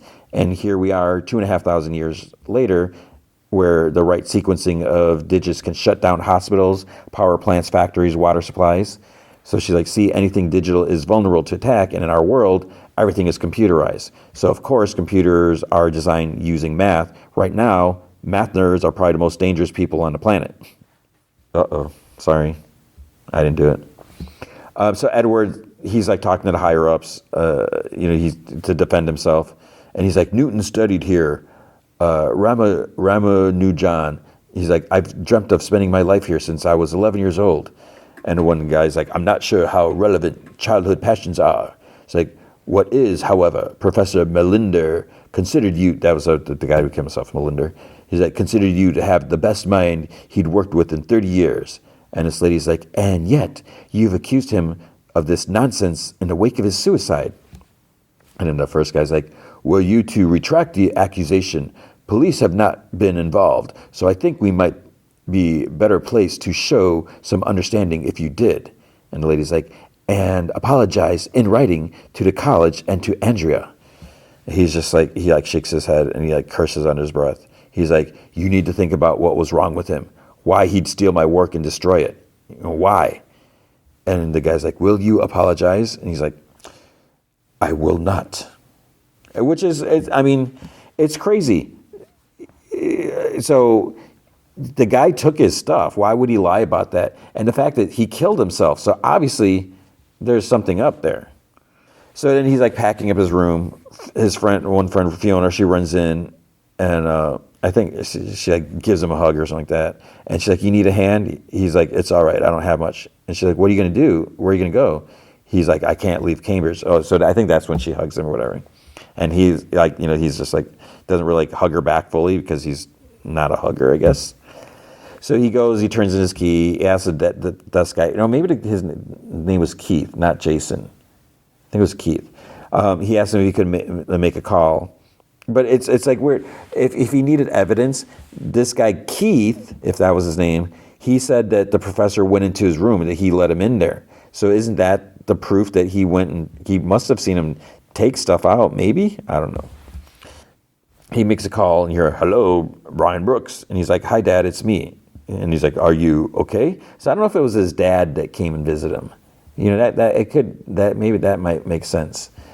So he's like, yeah, I'm fine. And then he's like, actually, and then his dad's like, hold on. He's like, I'm just rushing out with the kids. He's like, can you call me back? Edward's like, yeah, say hi to them for me. And then he hangs up and he walks out. So I wonder it was probably his dad that came and visited him. He probably has a new wife and young kids, the kids that were playing on the grass. Yeah, because I was like, who is this guy? What's his relation to him? Because I was like, is it his brother? But I guess it would make sense if it's his dad and he's got a new wife. So, and then he gets a room like off campus and he just like sits on the bed. It's like, what's he going to do? And France she's doing something. I don't know if she was taking drugs or insulin or something. She didn't seem like a junkie or anything like or whatever. But she's doing something. It might be something else. And because she has some sort of like kit like out in the balcony. So that's what I'm thinking. Is like maybe it's like an insulin or something. I don't know. And then Alex, he goes to bed. The new guy. Olsen asks Taylor, what she got because she's back on a computer, and she says she's looking at Melinda's feed. She's like, I've been monitoring him. Something about him is bothering me. And we see the footage where he takes a tablecloth from the kitchen. So that night that Edward was over, and he's like out of frame. And she tells Olsen, she's like, keep watching. So she kind of changes camera, and he's like, what's he doing with the tablecloth? And she's like, I don't know. He seems rattled. So then he's working in his home office, and there's like an overhead camera, like shot of his notebook. And he's like, okay, safe to say you've already sent this up? She's like, yeah, of course. He's like, Melinda, look into him. So the next day, the guys get food from Elise. Taylor's on the laptop. She's looking into Melinda. Then he goes like into his office. She watches him burn stuff in the trash can, which is Edward's notes. She tries like zooming in. She changes camera to like, follow him out to his car. She looks, acts as a traffic cams, and she's like, where are you going, Professor? She tracks his cell phone. She looks up his number on a different file or whatever. Then he goes to a parking garage. He parks, and he closes the door to this like hand car wash. It's like this, metal door. And then she can see car exhaust coming out of underneath. So Edward's sitting, and again, I think this is still like in real time that's real. What she saw that. Since it's not what, it was 4 days earlier when it started. But Edward sits with his one, favorite professor, and he asks Edwards, like, would it have hurt you so much to say sorry? This time is precious. Sad to see you squander it. So, what will you do? Go home? And Edward's like, I'm not leaving Cambridge. He's like, I'll appeal, and they'll take me back. And he's like, simple as that? He's like, yeah. Once I've discovered why Melinda destroyed my work, he's like, I think he left that note for me to find. And he hands like the shape drawing to this professor. He's like, but their work's been removed from the records. And he's like, why a ecosahedron or whatever? And a professor thinks, he gets up. The Greeks believed this object described the shape of the universe, that the gods alone had the ability to fashion it. The father of numbers, and he's like, Pythagoras. He's like, yes, Pythagoras had a pupil called Hippasus, which I didn't know, but I never heard of him. Hippasus managed to draw this by hand. And he hands him a book to Edward with, drawing it. It's in the text. He made himself equal to the gods, and Pythagoras killed him for it. And Edward almost does a double take at that. Because the knowledge was forbidden. So Edward looks at the picture in the book and the drawing. Then he noticed a watermark on the corner of the paper. So he actually does go to Andreas, and she's like, no one believes the things that you said about him. And he's like, I know they don't. She's like, but I do. She's like, no one knows this, but after you came over, whatever was on that tablecloth, it meant something to him. He waited till I left the house the next day, and then he burned it out there. And then you started accusing him of destroying your work. And like I say, no one believes you, but I do. And I was like, I think this is a message to warn me off, perhaps, but why? It's like, I need to know why. And she's like, so do I. So she lets Edward look through his home office, and he looks through journals, papers. He takes he pockets an ID on a lanyard, so he can get access to stuff. But then it's I think there's a camera in there, and he finds with the watermark logo on this paper. Then Andrea comes in, and he's like, he told me the last time I saw him that someone in his past had done the exact same research that I'm doing now. And she's like, Sophia. And he's like, she was a mathematician? And she's like, yes, they were. She was very complicated. Sorry, I can't go there right now. And she leaves. So it's was she a student? Did he have an affair with this student? I don't know. So she leaves. And Taylor's at the laptop. Olsen walks by, and she asks if he saw the coverage. And he's like, yeah. They checked with MI5. Police are confirming it was a suicide. Apparently, he left a voicemail message. Police got it. And she asks if he gave a reason. And he's like, no. He says that he tells Taylor she should take some time off, let it go. She puts headphones on. I don't know if to tune him out, because he tries talking to her, and she just doesn't hear him. But she accesses police records. She finds the phone audio, so maybe the headphones were to listen to it. So, this is to end. I'm trying to say goodbye, but it's not easy. I'm so sorry. I'm so sorry I couldn't give you more. Just try to be happy. It was never anything that you did. And then I think she's listening to the autopsy report, whatever. He's fully clothed male, late 50s, discovered unresponsive in a driver's seat of vehicle, no apparent sign trauma. Olsen walks in, and it's night now, so she's been working all this time. So, there's no forced entry to the vehicle at the time. And he's like, Taylor, I told you to take some time off. And, initial cause of death is believed to be self-inflicted carbon monoxide poisoning.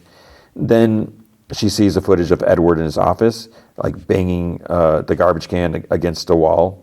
She pauses the video, calls back the video from the diner where Edward wrote the note, on the tablecloth. She sees him writing. She zooms in a little. She curses. She's like, how did I miss that? So he's, writing on a tablecloth. He's barely in frame, so she didn't see him. Then she goes to Melinda's class list. She finds Edward Brooks' files, finds an email. Dear James, Edward Brooks broke into Robert's office tonight and was found by Keith in the midst of a violent outburst.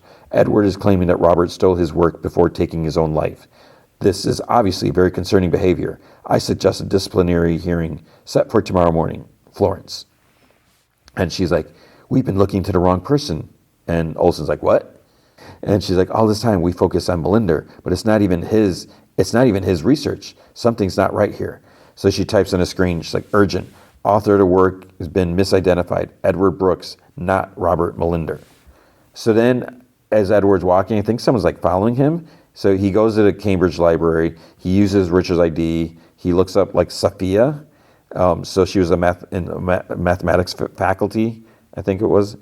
There's some discovery number theory or something like that. He checks out some books. The different lady, I think she's a librarian or something like that. She recognizes him. She's like, you're not supposed to be here.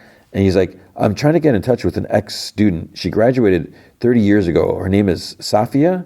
He's like, I'm interested in her area of research. Sophia Zamil. He's like, maybe if I left my new address, you can pass it on to her. And she's like, okay. So he goes to his professor, and I guess his professor knows her. And he's like, you taught her? And the professor like, she was in my tutorial last week. So the professor has Alzheimer's, so he's not thinking straight. Edward just kind of looks down because it's affecting him, the Alzheimer. So then Edward pauses and he's like, what's her thesis on? The professor thinks, but he can't remember. And Edward's like, it's okay. He's like, I can ask the college. So he goes to another lady. He's like, hi, I'm here to get work out of storage. And she's like, Mr. Brooks, you're not supposed to. He's like, her name is Sophie Zamil. Professor Osborne sent me. He's like, you can call him if you like, but I'm sure he's not very well. He's looking for her thesis. So she goes, she looks it up. She gets like a box, and she's like, we don't have her thesis, but this was hers. And she hands him like a file report. So he goes, he sits at like some random desk somewhere. He's like skimming through it. Then he notices like some doodling, and there's a icosahedron or whatever drawn there. So Taylor's looking over like the suicide footage, the closed garage door, like whatever scene again. She notices the door starts to close, and then it kind of like skips to fully close. So there's like a glitch, or like the footage has been edited or tampered somehow, which I don't know if it's like a live feed. How can that happen? So she listens to the voice recording again, and it almost sounds like there's no, because as he's saying there's like a pause between each sentence, and there's almost like there's like noise in between. So she isolates the background noise, and it's like, it sounds like someone's coughing maybe or something. And then she listens to it, and then in between the other, like, it's sentence, whatever, she goes and she finds Olson. She's like, Molinder didn't kill himself. And he's like, what? She's like, that wasn't his real voice in the suicide message. It was artificially generated. Whoever made it looped the background. So it was like the same, because it sounded like there's the same coughing noise between, each like sentence. She's like, I think he was murdered, and that we're witnessing a cover-up. Someone's deleted the footage. And Olson's like, you've got no interest in just a quiet life, have you? She's like, Olson, I need you to look into it. So later, Olson checks out the footage. He sends out a message. We have encountered a problem with a surveillance subject in Cambridge, UK, Robert Molinder. I need to discuss with you urgently. So Edwards, he reads through like the paper, the notes or whatever. There's a knock at his door, and it's that bartender dude. He says that he heard what happened, so he figured that he could be a friend. I don't trust this guy. I don't know if it's too obvious, like, is he a plant? But maybe not, because, how did he find him in the first place? Have they been, because the surveillance, they don't know who he is. Taylor doesn't know who Edward is, so who would be watching him? Because it's just weird that after their night together, when he's like looking through his papers, like, why would he just randomly like, oh, what's he working on? I don't know if people would do that. It just seems a little suspicious. And it's like, how did he get his new address? But, he says that he's starting his shift soon, so, why doesn't he come and have a drink? So Edward tells him, he just needs to understand what happened.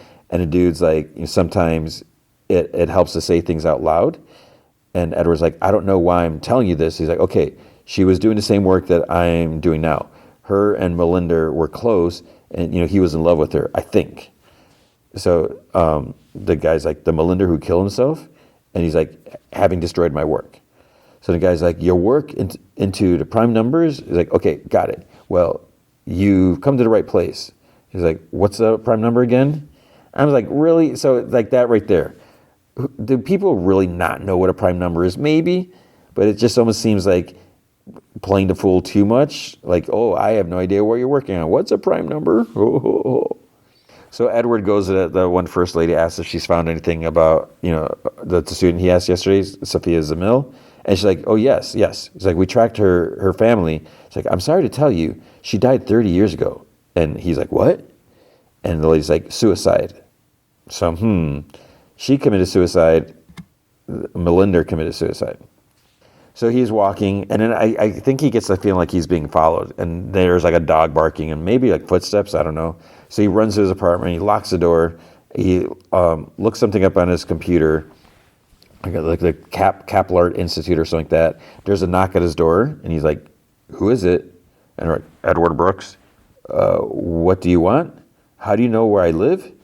College gave me your new address. Look, I know it's late, but can we talk? And Edward's like, well, I'm working. And it's like, good, we want you to work. So then a dude slides something under, like a card under the door. It's like, that's me. I represent a research institute just outside Cambridge, Kaplan, which is what the watermark, that's what, and he was just like looking this up.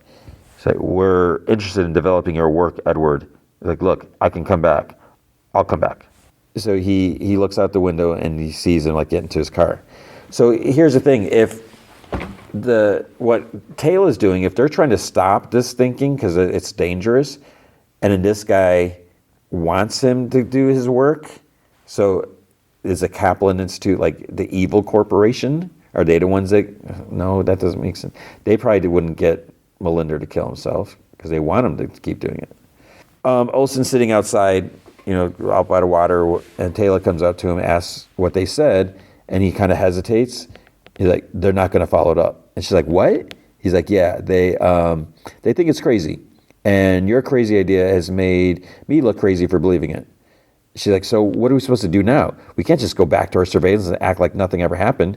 He's like, yeah, correct. And she's like, no, the message was faked.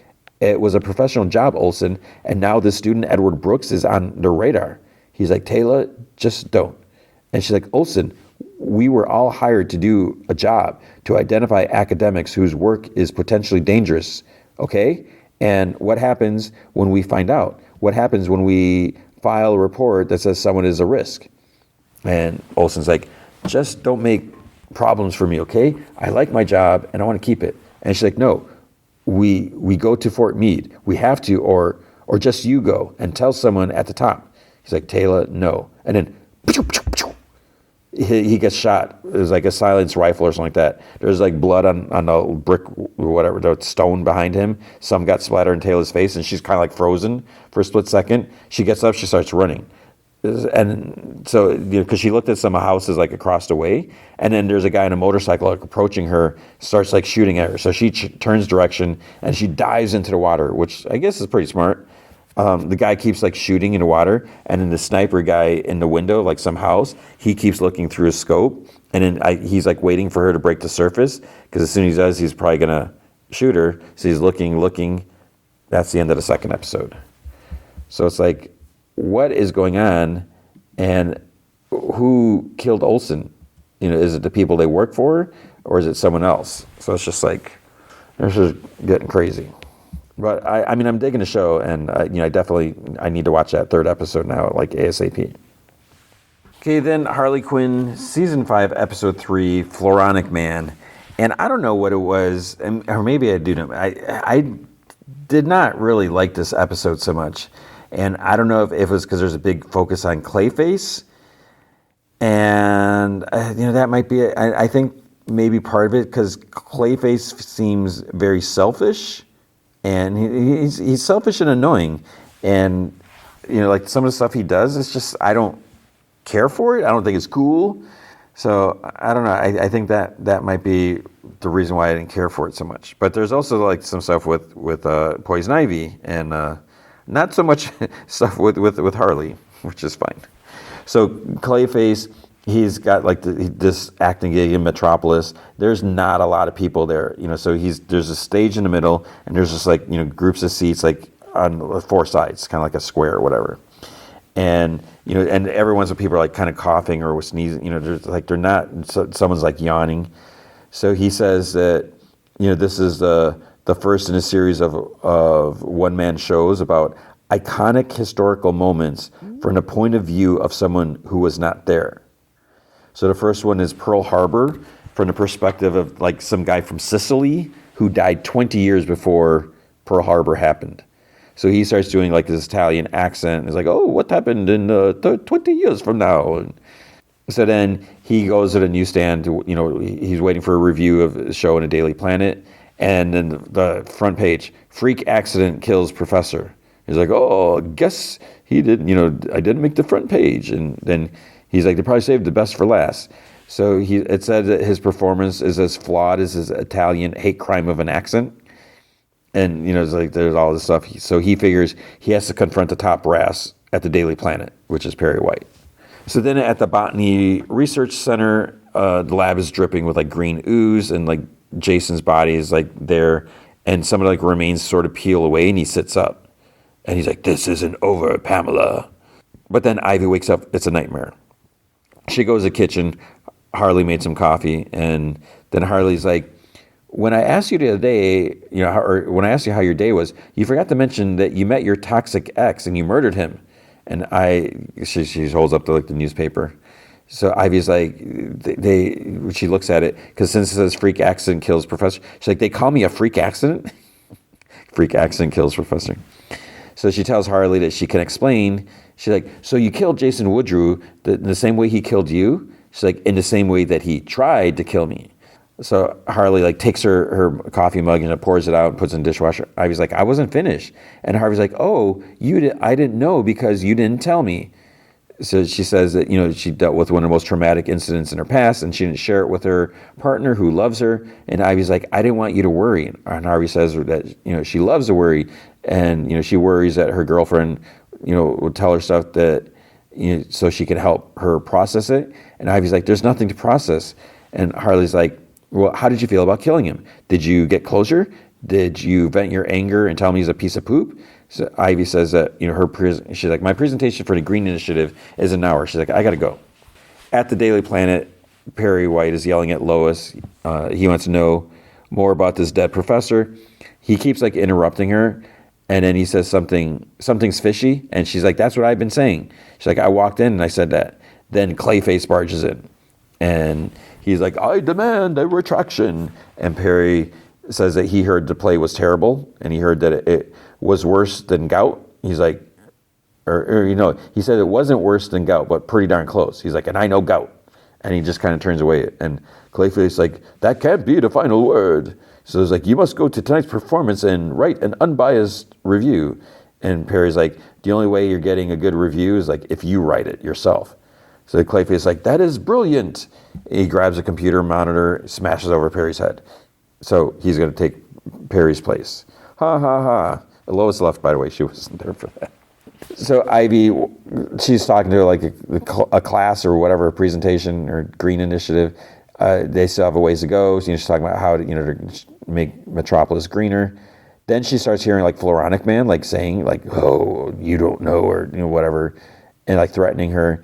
She's like, "I got to go," and she like runs out because Harley was in a class and like trying to support her and whatever. So she like goes after her. She's like, "We still need to talk." And then Ivy says, she's like, "I think I'm going out of my mind." So Ivy goes to her office to meditate, whatever. She goes back into the green, and she sees Floronic Man there. And she says that, he's disturbing, because as he walks, whatever, he's like killing all the plants around him. So he's like kind of like negative plant life. And he says that, he knows why she did this, because she wanted him to be just like her. But then they're just kind of like fighting each other. Harley goes and she sees Ivy's like all strapped down in her office. So like, it's kind of like taking her over. So she's just like trapped there because, she's fighting in the green. Clayface is trying to write a review, but he can't start. So he has Bane come over. He wants Bane to try writing it. But Clayface is actually dictating. And he's like, "You should write this," or whatever. And Bane's like, "Why don't you should write this?" And he's like, No. So he insists that Bane does it, even though he's telling him like what he wants written. Harley doesn't know how to free Ivy from Floronic Man's hold. And she doesn't know who to call. So she's like, she sees Frank's in her contacts. He says, like, "This better be some end of the world poop."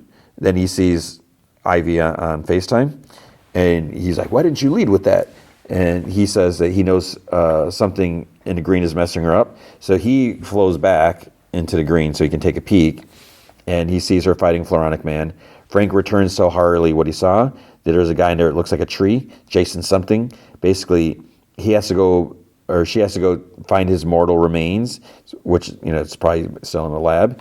And Frank's going to go back into the green and try to stall them. So Harley needs to destroy Floronic Man's body.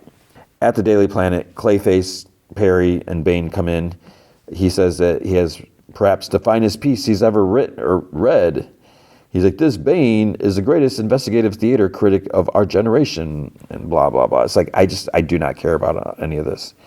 Then he goes back into Perry's office. Lois and Jimmy come in, They say there's something funny going on in the city, and Clayface, Perry White, says that Pearl Harbor is more of a drama, and she's like, no, not that. It's like, there have been several sightings of an unidentified flying object in Metropolis airspace. And Jimmy's like, and I almost got a photo of it, but my lens cap was on. And Lois is like, you had one job, Jimmy.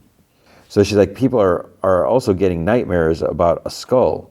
It's like, there's a story here. It's like, I can smell it. I just need the green light from you. And he's like, it is not the journalist's job to ask questions, but to spotlight local artistic brilliance, like this Clayface fella. And she's like, she says something like, this is like the tip of the iceberg, something's going on. So they're still fighting in the green. It continues. Frank calls out, and Ivy tells Frank to get out of there. And Floronic Man's like, wait, this is baby Frank? And Frank's like, I'm not a baby. He's like, and who the fudge are you? He's like, I am. And Ivy's like, Floronic Man, can you believe that name? And he's like, what the fudge is a Floronic Man? More like a moronic man. So Floronic Man keeps it, so he's controlling these like dead branches and stuff like that. And they're like kind of like piercing them and like lifting them up and stuff like that. Harley's like searching for the lab because there's like no one there now.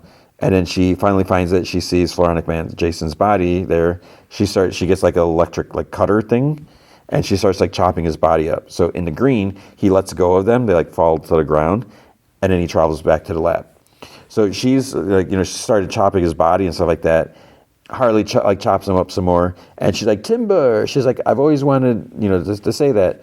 But then he's like starting to come to. So she has to keep like chopping and stuff like that. She finally kills. She's like, "Are you dead yet?" And he moves like, so she has to like chop him some more. So she finally like chops him up, and then Ivy comes to her because she got free, so she found him, and then they hug. Then these like 4 security drones come in because we've seen them kind of like at the museum thing, and they kind of surround them. They almost have like these batons, or I don't know if they're stun things. And Harley's like, we did your job. He's like, it's about time you got here, or something like that.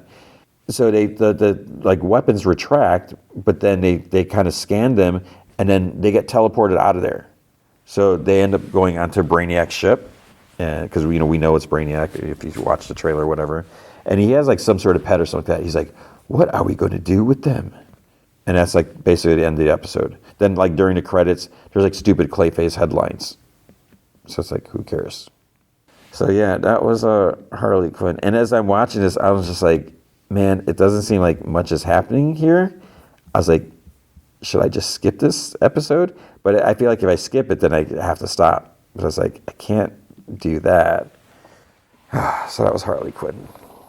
Okay, then we have Your Friendly Neighborhood Spider-Man. So I already complained at the beginning about the schedule, and so we're not going to talk about that again. But we have 2 episodes, and as far as the show itself, I'm a little torn. I love Spider-Man. The style, let's talk about the animation style.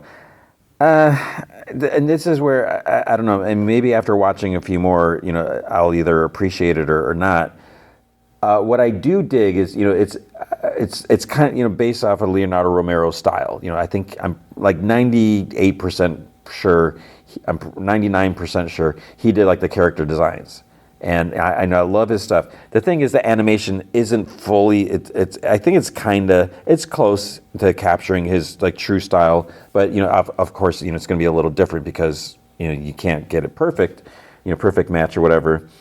But sometimes I don't know if maybe there's like the color is too solid. It's just I don't know. I mean, I don't know. There's something about it where it's just.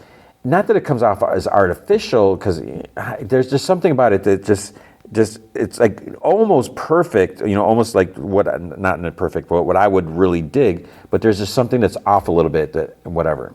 The other thing is the changes being made. So okay, there's always gonna be changes. That's fine. You got the liberty. It's a different version, multiverse, whatever you want to call it. It's not the exact straight from the comics or movie or anything like that.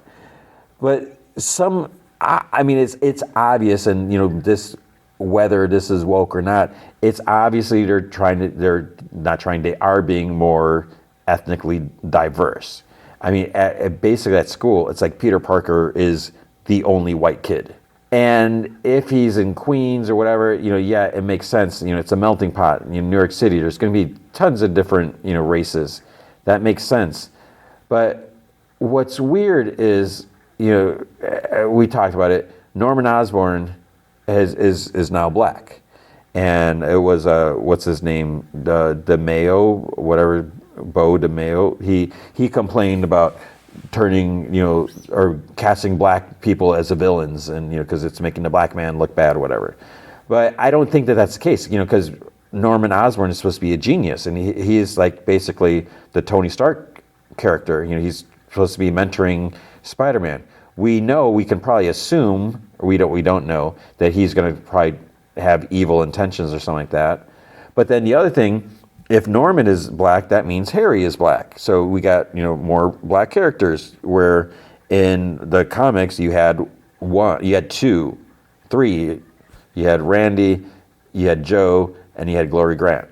So, we have more, and, there's some Latinas, and you got, then you got Nico Minoru from Runaways. She is the same age as Peter Parker. It's like, what? That's just weird. And then the other thing, it's not a changing of a race or anything like that, or including, but we got Lonnie Lincoln, Tombstone. Tombstone is a high school kid. It's like, why? What's the point? I mean, unless they're looking at some long-term, game plan where they're going to do stuff, but it's fine. It's just kind of weird. There's another character in the second episode where they change the gender and the race. Carla. When we get to Carla, we'll talk about that. So let's just get into it, since we got 2 episodes to talk about. So, season 1, episode 1, and I don't know if they said that like it's been renewed for a 3rd season. Maybe with 2 seasons to begin with. I don't even know. I could be wrong with that, because I thought I saw that mentioned, but I didn't read anything officially. So first episode is Amazing Fantasy. Okay, I dig that name as an episode. It starts out in Queens. May knocks on Peter's door. Says that he was supposed to be up 15 minutes ago. So there's kind of like a getting dressed montage. He misses a train. He slowly opens his backpack. Is the Spider-Man costume in there? No, he's not Spider-Man yet. It's just his oatmeal that May put in like a Ziploc bag because he was running late. And then this car honks, and it's May. She's like, "Do you need a ride?" He's like, "You're going to be late for work."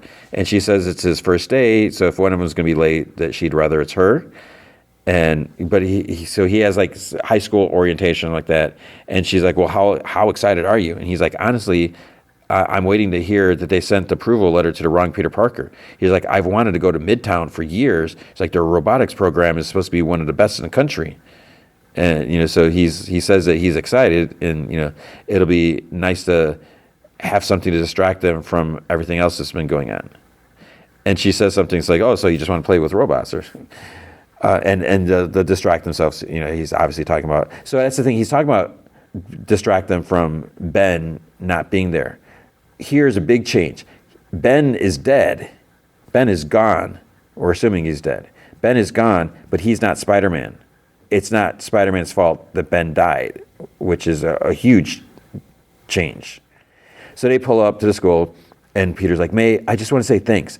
It's like things have been different without having Uncle Ben around, but you've always been here for me. You've always had my back. I really appreciate that, more than I can say." And she like actually wipes like a tear away. He's like, "I feel very lucky to have you in my life." She's like, "I feel the same about you, kid." And she tries to hug him, but she still has her seatbelt on.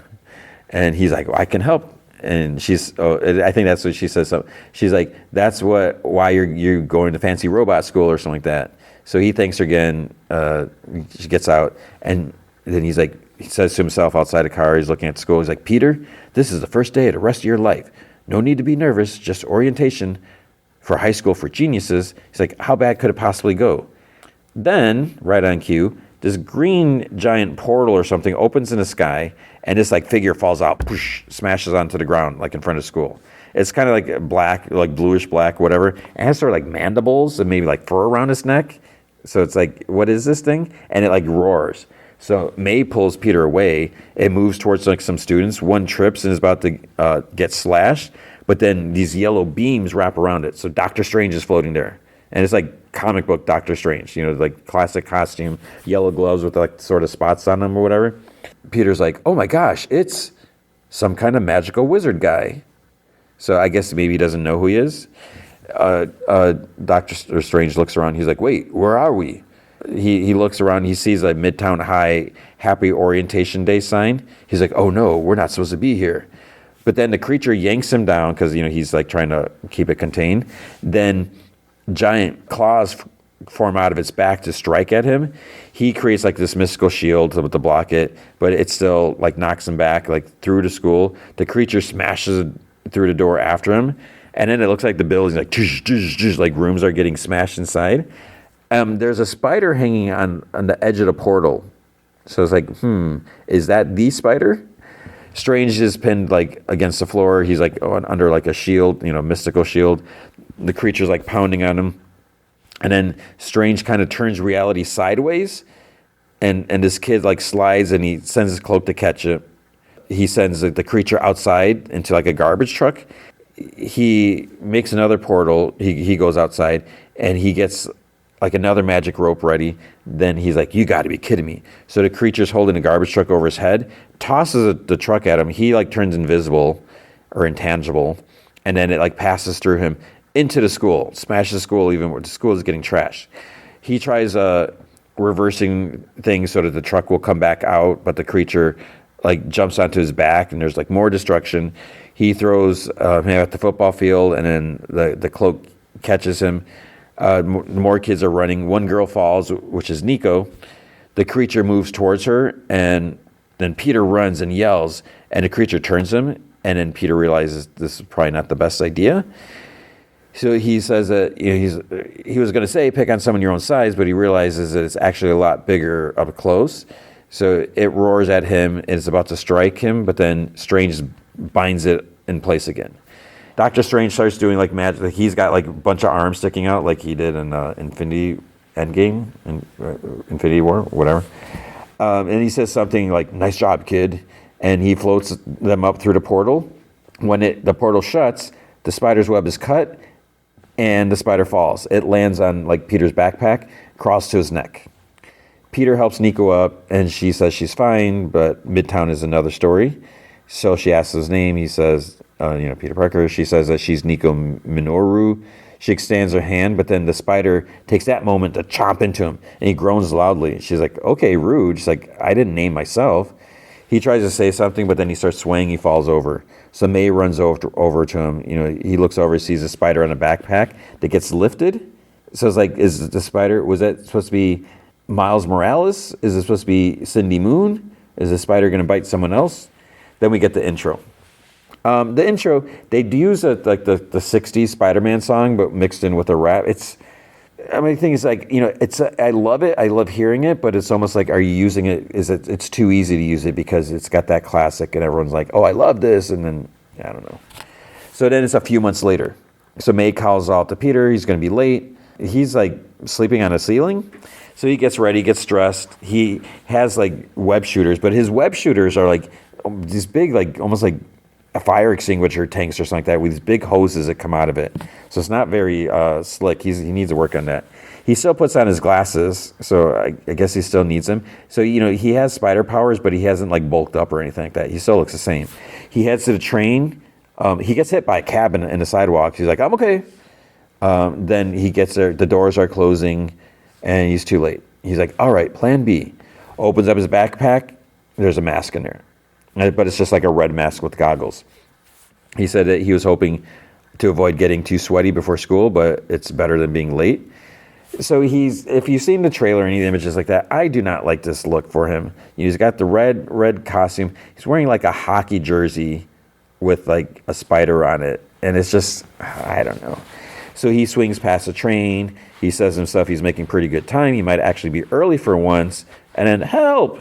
And he's like, or not. So this part was a little confusing for me in the beginning. Someone is being chased by like three guys. They're running down the street. And then I'm looking at it as like, is this a man or a woman? So this person has 4 earrings, like 2 earrings on each side, either like a bob at the top or it's a man bun. And then they're wearing like a green suit. So it's like, I couldn't tell who this is. Is this a dude with earrings and a man bun? Or is this a woman just wearing a suit? So they end up like going in an alley, and Spider-Man goes there.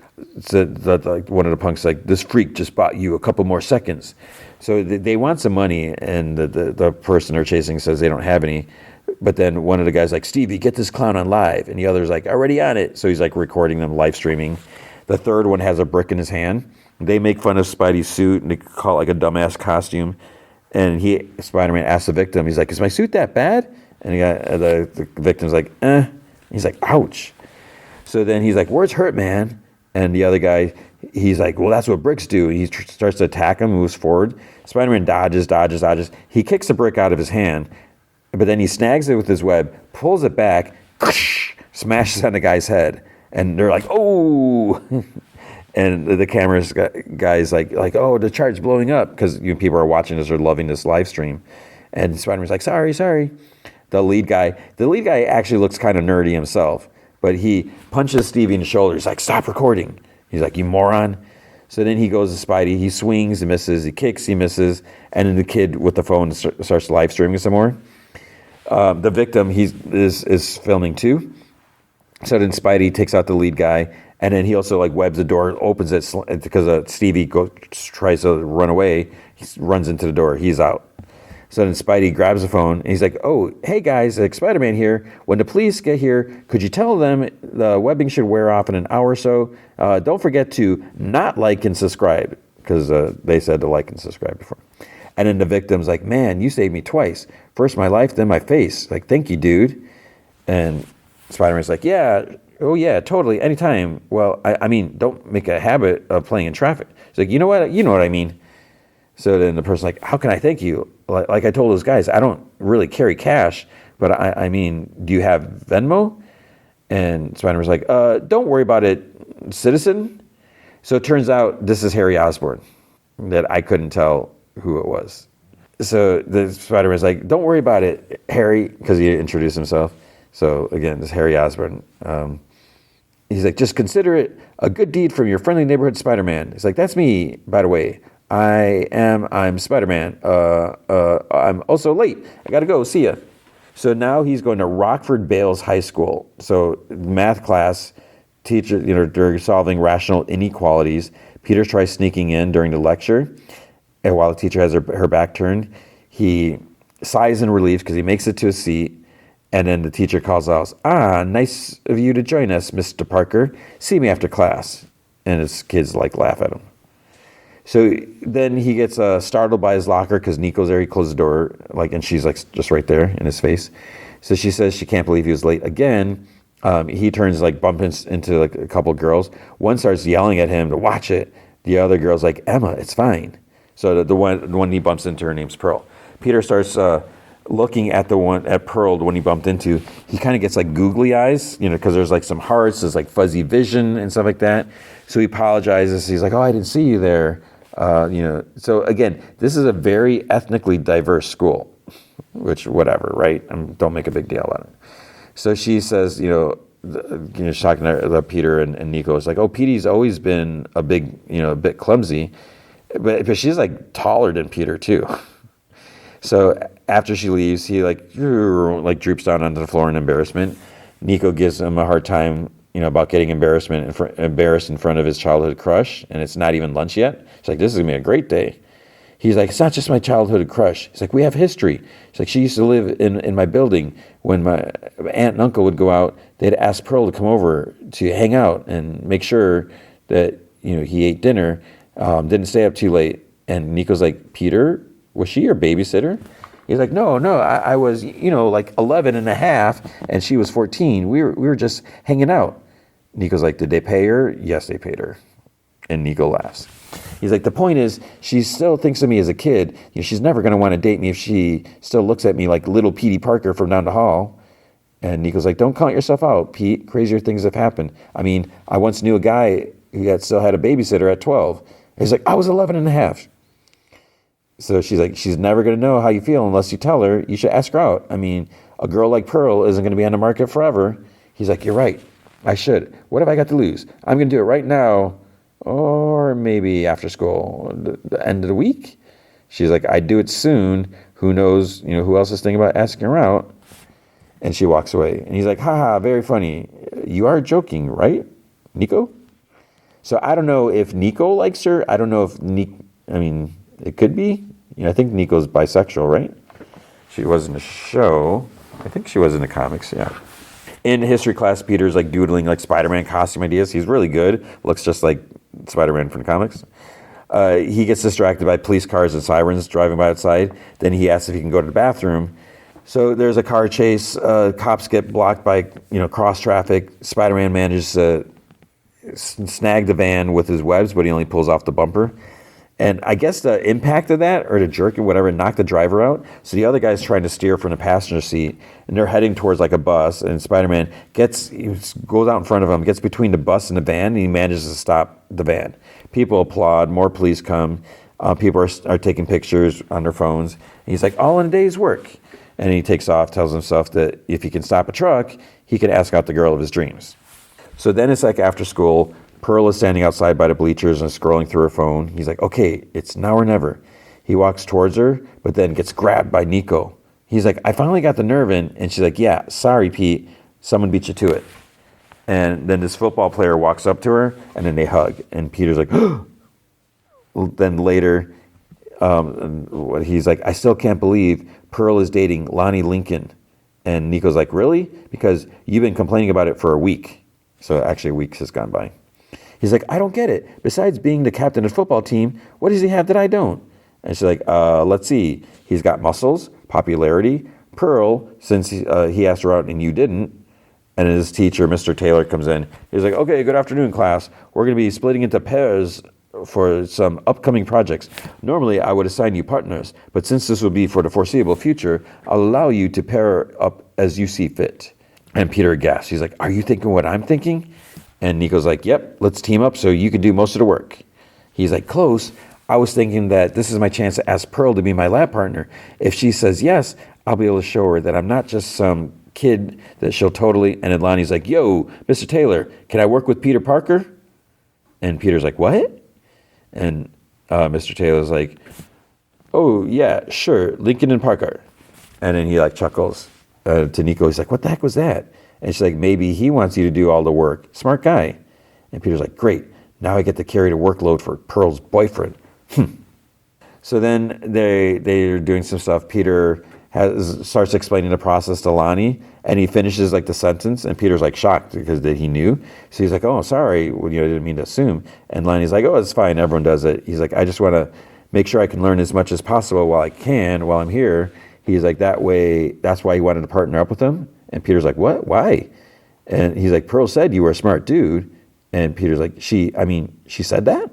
He's like, yeah, she's always going on about how clever you are. Says you go way back. That he's like, so are you ready to get to work? And he's like, you know it. And then fist bump. Then later he tells Nico Lonnie's actually pretty cool. He's really smart. He's funny, and he seems like a nice guy. Nico, then she's like, okay, see, she goes their separate ways, says goodbye. Peter sees Lonnie and Pearl, and he's like, they're saying goodbye. They smooch, so he looks away, he sighs. Then Lonnie is like, oh, Peter. They talk for a bit. They say goodbye. Then Lonnie sighs. He walks, takes the train, walks down this kind of like a rough street. Police drives along next to him and kind of glare at him. And then he texts Pearl that he made it home safe. He goes inside. He talks to his parents. And Dad's like, can you look over, little brother's homework and stuff like that. And he talks to his mom about like something with the car that he talked to the shop teacher, and maybe he can look into it and fix something, and they can not have to take it in or something. Then outside this pizza joint, Spider-Man swings down. He knocks. He gives the owner his money back that someone stole. So he has them webbed up next to him. The thief cries out. It's a woman. She's like, I'm sorry. I lost my job recently. When I saw the money, I didn't know. Something came over me. I'm so sorry. And Spider-Man's like, Mr. Pizza Guy, sir, it's ultimately up to you, but she was just down on her luck. Maybe let her go just this once. So the woman's still crying, and he's like, yeah, okay, fine. And Spider-Man pulls, off the webbing. He reaches out to her, and he's like, hey, it's okay. You just made a mistake. Just please don't make me regret this. And she's like, I won't, I promise. She rushes off, Spider-Man apologizes to Pizza Guy. Says again, she just made a bad choice. And Pizza Guy's like, yeah, I don't know for sure, but I do know that you got our money back. And he's like, thanks for your help, Spider Guy. And he's like, actually, it's Spider-Man. And he's like, uh-huh, sure, whatever. He's like, how about a couple of slices on the house for Spider-Man? And he's like, there's actually no "the" in front. He's like, wait, did you say free pizza? So he's like got pizza in his mouth. He goes in the alley, changes, he finishes the pizza, and then he gets excited because on top of a dumpster, someone threw something away. He's like, wow, free pizza, free DVD player. It's the best day ever. So he goes home, sees this fancy car parked out in front, takes like a selfie, like it was his, I guess, or something like that. Walks in, he tells May about his day. He's like, I got free DVD player. There's a fancy car out there. And then he sees that they have a guest. And he's like, what are you doing here? I mean, I'm Peter. Hello, Peter. Nice to meet you. My name is Norman Osborn. And that's the end of the first episode. So it's like, uh-oh, why is Norman Osborn there? Season 1, Episode 2, The Parker Luck. So it continues, my name is Norman Osborn. And Peter's like, I know, I mean, of course, I've heard of you. Who hasn't? And she raised her hand. She's like, oh. She's like, I had to look him up on my phone. And Peter's like embarrassed. He's like, oh. He's like, May, he's like one of the most famous guys in NYC.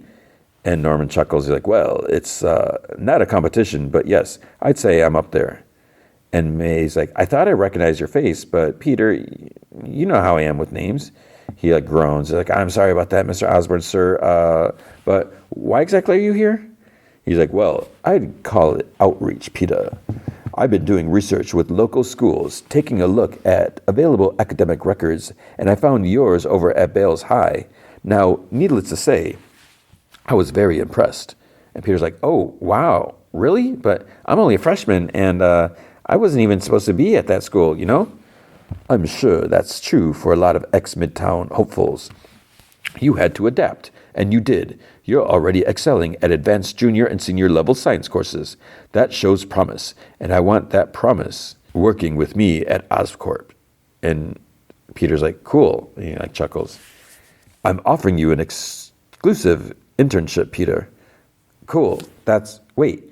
You mean like a job? You mean like I get to work in a real lab doing real science with real scientists? That's kind of the whole idea, yes. And May's like, and it wouldn't interfere with his regular schooling, would it? Strictly extracurricular. And Peter's like, I'm so in. Excellent. He moves towards his coat, hanging by the door. And May kind of does a finger gesture with her fingers. And Peter's like, oh, wait, I should ask, does this internship happen to be paid? I take good care of my people, Peter. Details can be ironed out when you come by Oscorp Towers later after school tomorrow. Tomorrow? Yes, 4 o'clock, unless you have another commitment. And he's like, who, me? No, nothing. I mean, what could I possibly have going on? I'm just a kid. Oh, and one more thing. When you arrive tomorrow, tell the staff to send you right to my office. I'll give you a proper welcome. Absolutely, will do. See you again soon, Peter. And he leaves. May squeals, gives him a hug. They're both excited, jumping up and down. And a neighbor is like, shut the hell up, Parkers.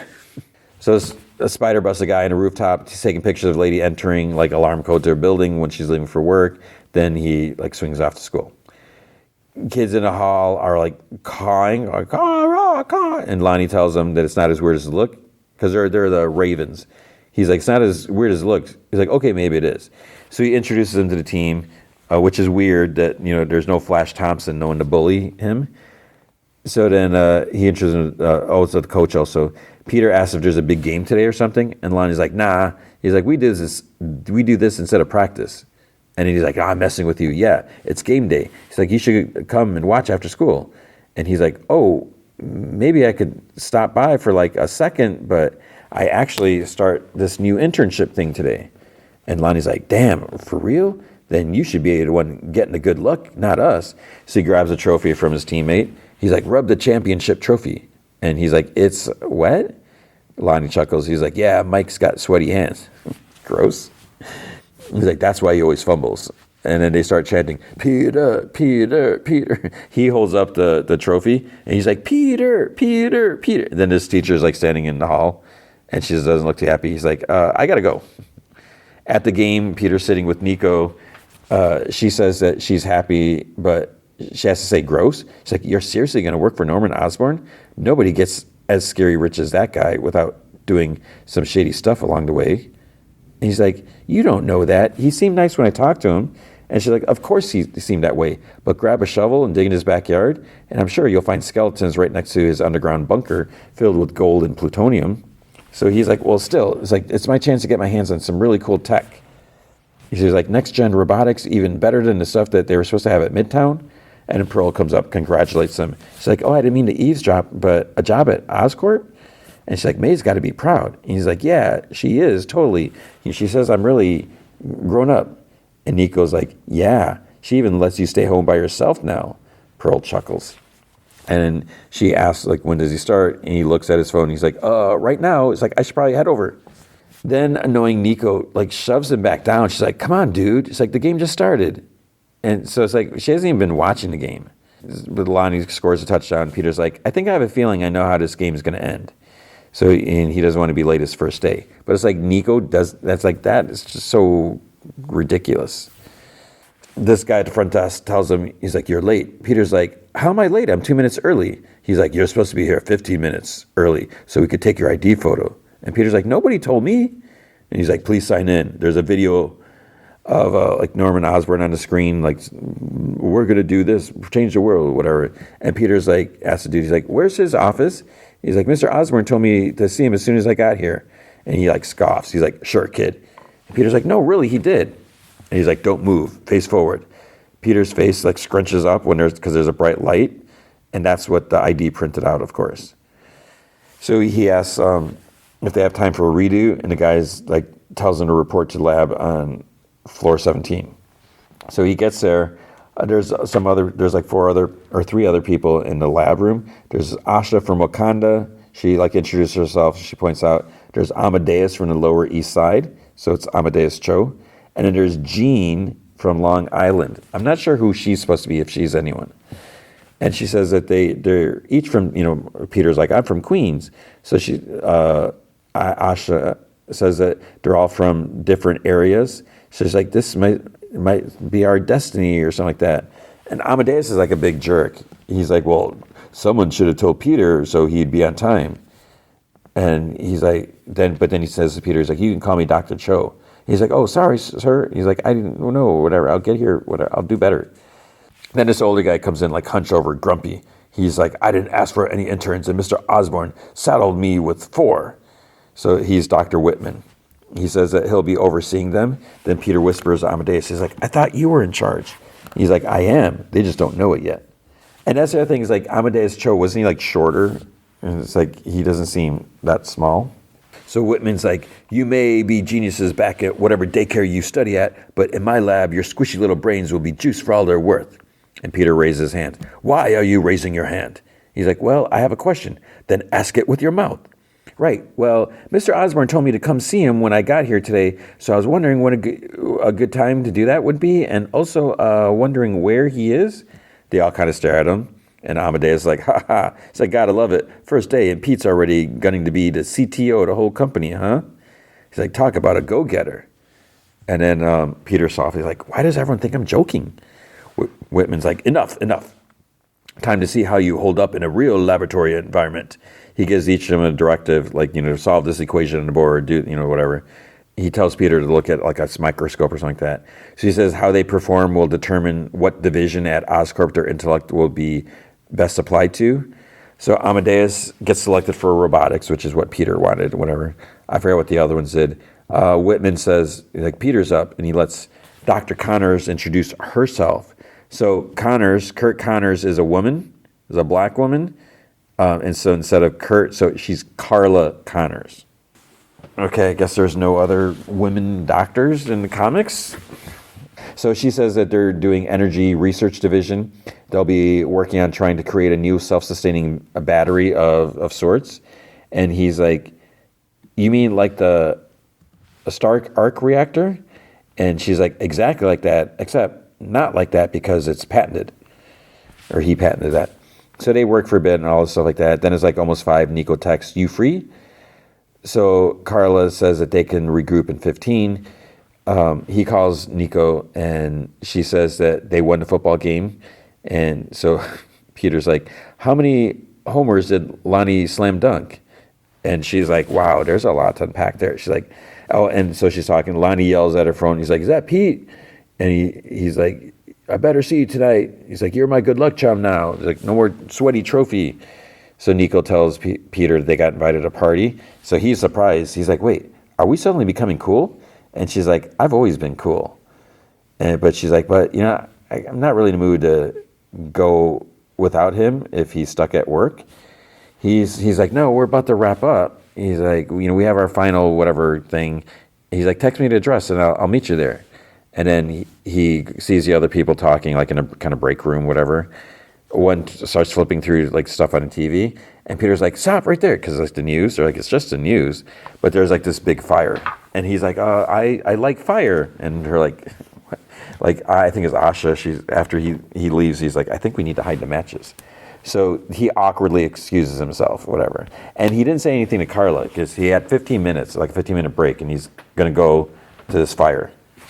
So there's someone named Butane inside. He's got these big like fire flamethrower gauntlets on his wrist. And Spider-Man's there. He said he was paid to burn the place down because that whole block is going to be like high rises or something like that. And then Spider-Man's like, you're burning the wrong block because it's supposed to be 52nd and they're on 51st.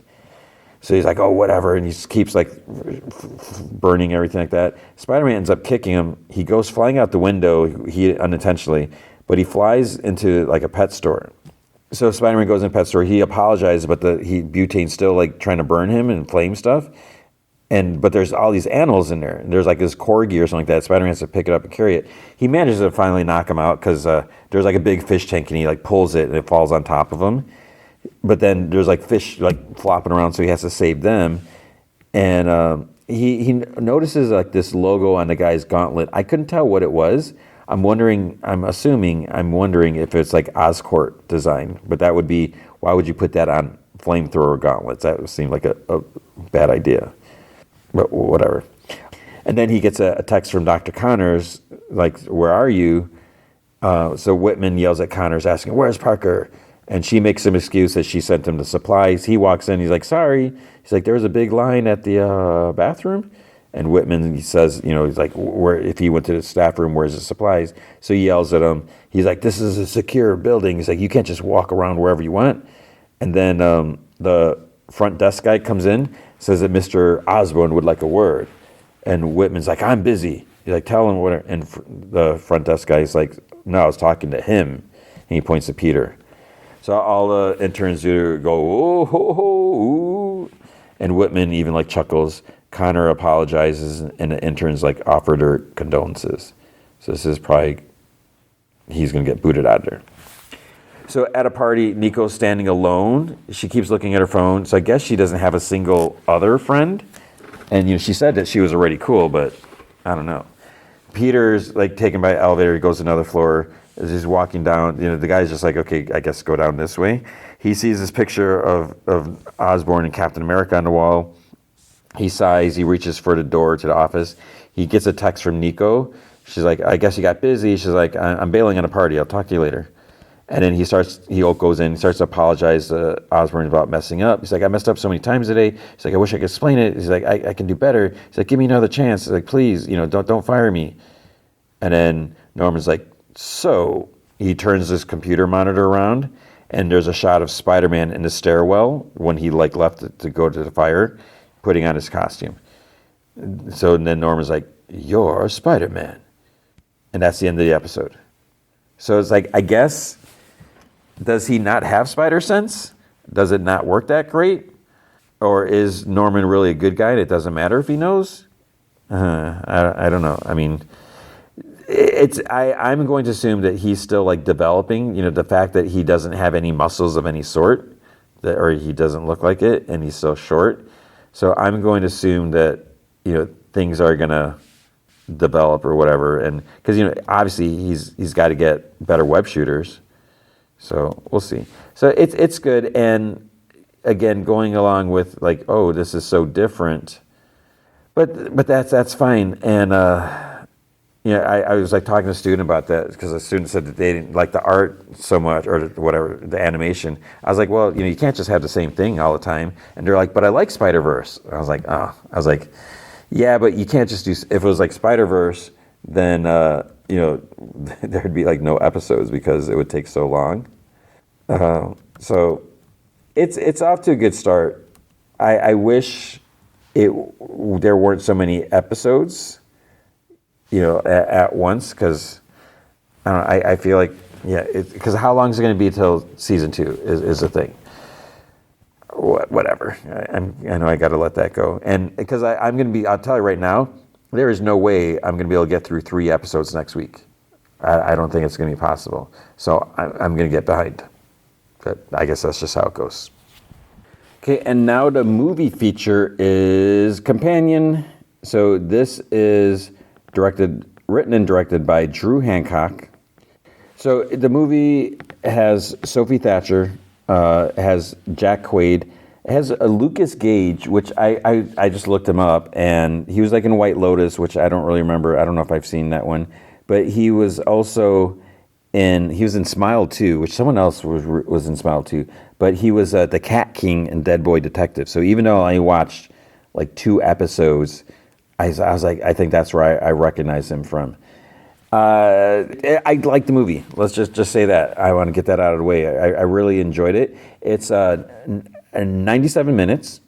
So at first I'm like, again, like what I was talking about last week, close to that 90-minute mark. It's like, why are movies getting shorter? Because we've had so many like 2 hour plus, like 2 hour 30, whatever. It had a $10 million budget. It's, I think it's only made like 1 million. Let's see, what is it projected? It's projected to make 8 to 10 million from the weekend. So 8 to 10 million, it's $10 million budget. So that's just in the first weekend. So hopefully it'll pick up more. I mean, if it's only going to make 10 million, if it makes the maximum 10 million this first weekend, it's probably going to drop. But hopefully word of mouth will get around, because I really enjoyed the movie. I thought it was clever, and I don't know if it's just because I keep saying, I've been talking about Heretic, at school. It's the office with the secretaries, and I think she's gonna be an up and coming, or she's like not that she's really up and coming, but I think she is. She's when you say up and coming, it's not like she's brand new. She's been doing stuff, but I feel like she's going to be getting more and more recognition, because I don't think people realize that they've seen her in so many things, and I just think she's like really good. One of the things that I found interesting in this movie is she was like really reminding me of Juliette Lewis. I'm not the biggest Juliette Lewis fan, and I don't know if I think it might have been like, was it California and Natural Born Killers? I think her performance or her character in those 2 movies, which kind of like white trash and kind of like, and serial killer, whatever. I think that kind of turned me off. I'm just like, ugh. Not that that's that's not who she really is. She was good in Wayward Pines, even though she didn't have a big role in there, and she's good in the first season that I've seen of Yellow Jackets, because I still haven't seen the second season. And that's the funny thing is, in Yellow Jackets, she plays a young Juliette Lewis character. And when I first was watching during the season, I was like, I don't really see it so much. I don't know, but there's like weird casting, whatever. But the way she kind of talks in here, I feel like she's like almost like sounding like Juliette Lewis. And I was like, I didn't notice that in Heretic, so I don't know if she's changing like her speech style or whatever like that. Because let's see, because at first I'm like, I don't know where she's from. She's an American actress, okay, because she was in the Boogeyman 2023, which I don't think I've ever seen that. Maybe I need to watch that to see how that is. So she was in Heretic, Companion, Yellow Jackets, because she was in Book of Boba Fett. She was one of the Vespa biker space bike teams. Yeah. Well, this is interesting. I'm looking at this. Wait, she was born in Chicago in 2000. She attended Evanston Township High School. She was raised in a Mormon household, but has since left the church. So it's interesting. And then in Heretic, she's doing that. She says, hard growing up Mormon, following up with, I don't think it's evil. I just don't think it's right for me. But as a kid, it just made me so angry. Whatever. We're not going to talk about church stuff. Watch Heretic. So Sophie Thatcher, Jack Quaid, they're like the main people in this movie. And this is where I'm hesitant. So I think I said this earlier. I don't know how much I should give away about this because I didn't really know a whole lot. And even when I first saw the poster, I was like, that's a weird image. I was like, maybe it's just some weird thing because, you see it's mainly her in the cover. She's wearing a pink blouse. She's got a big pink headband. You can see there's someone like kind of like whispering in her ear on the other side or maybe kissing her on the other side. You don't see her face and her eyes are white. So I was like, that's kind of weird. Maybe it's just like an artistic style thing where it's like, okay, remove the eyes, so remove some emotion, the windows of the soul, so you can't really see what she's thinking or what is she thinking, whatever. But no, that's not what it is. So I don't even know if there's a tagline. I'm trying to see what the poster says. I can't read that. So the tagline says, find someone made just for you, companion. All right, so let's just say this. I mean, if you saw the trailer, because I saw the trailer when I saw Wolfman. So that was the first time I saw the trailer. I knew that she was going to be in a movie. I was like, oh, that's cool. And, Jack Quaid's in it, The Boys. I was like, cool. And I saw this like on TikTok. I saw, they were like walking down the street near, and some guy's like, hey, are you two a couple? And they're like, no. They're like, well, we just work together. And then the person was like asking, was like, what did you first think when you met? I mean, it was totally fake. But like, what was the first thing you thought of when, you met him? And the same thing to her. And so, it seemed like kind of, cute. We're like, okay, whatever. But that's not what the movie is about. So the movie, they're calling it an American horror comedy film. And it says, okay, starring Sophie Thatcher and Jack Quaid as a couple on a weekend getaway with friends at a remote cabin, which unravels into chaos after a revelation that one of the guests is a companion robot. Hence the name of the movie, Companion. So it's not like, if you might think a companion, it's like, okay, what does that mean? Is that like a paid companion? And that's not what necessarily this is. Based off of that and the tagline and the poster and the trailer, spoiler, not really, but spoiler, she's a companion. It's like, wait, is that really the case? Because you see on the trailer, you can control like her intelligence and stuff like that. So it's like set in this world that is slightly futuristic. There's a lot of stuff about like talking cars, which isn't that far off from where we have that now. But it feels like this is like the next thing where this is like some AI thing. It is an actual robot companion. And so is it just a sex robot or is it a companion robot? Because, you can set it, like I said, you can adjust its intelligence, you can change the eyes, you can change the voice, the tone, and, all this stuff like that. And, but it's supposed to be like a love thing. Because like when you first get it, you make the love connection and you can choose how you met and all this stuff like that. You don't know that at the beginning of the movie. And the thing is, she doesn't know that, and Iris is the name of her character, which is an anagram of Siri, right? Haha. And so she doesn't realize, she just doesn't know what's going on. So they're going to this cabin, they drive away, and what's interesting is like, you get little hints of it because then he's like, wake up, Iris. And then she's like in the car and she's like, well, how long have I been out? She's like, where are we driving? Because they go to this house that's like way far out. And this, this big, nice mansion in the middle, like the woods and by this big lake. And they're going with her friends and she's like, she's nervous because, she doesn't think her friends like her because they probably know what she is. And, he's like, oh, just be yourself, just smile, it'll be fine.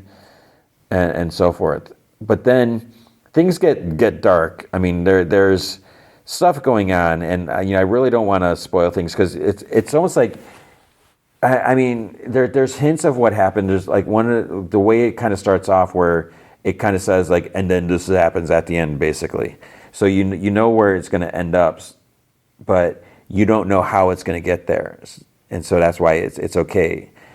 But things just get kind of dark, and once, I will say this, that Iris is going to find out that she's a companion. It's like, what does that mean? And from there, you might ask yourself. So I'm telling you that things get kind of dark and things get a little twisted. So if like you have an AI robot, that doesn't seem like it's going to be a good idea, right? Because things tend to not work out properly. So I'll just leave it at that. And I'm going to say it's not as predictable as you might think. You might like, oh, I know how it's going to end.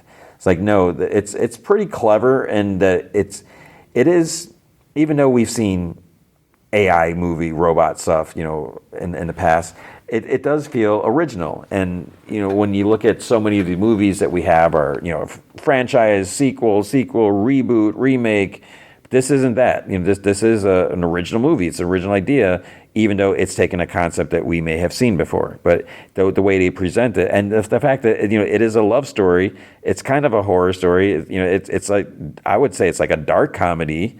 So it's really cool. And there could be some should we talk about like the idea of AI and technology and our dependence on it? Like, is it a good thing or not? And so I thought it was pretty clever. And at 97 minutes, it's not super long, and it just it seems like it has a good pace. I really enjoyed it, and that the acting was really good. At one point it's like this seems a little weird, but there's reasons for certain things. So they do a really good job with it.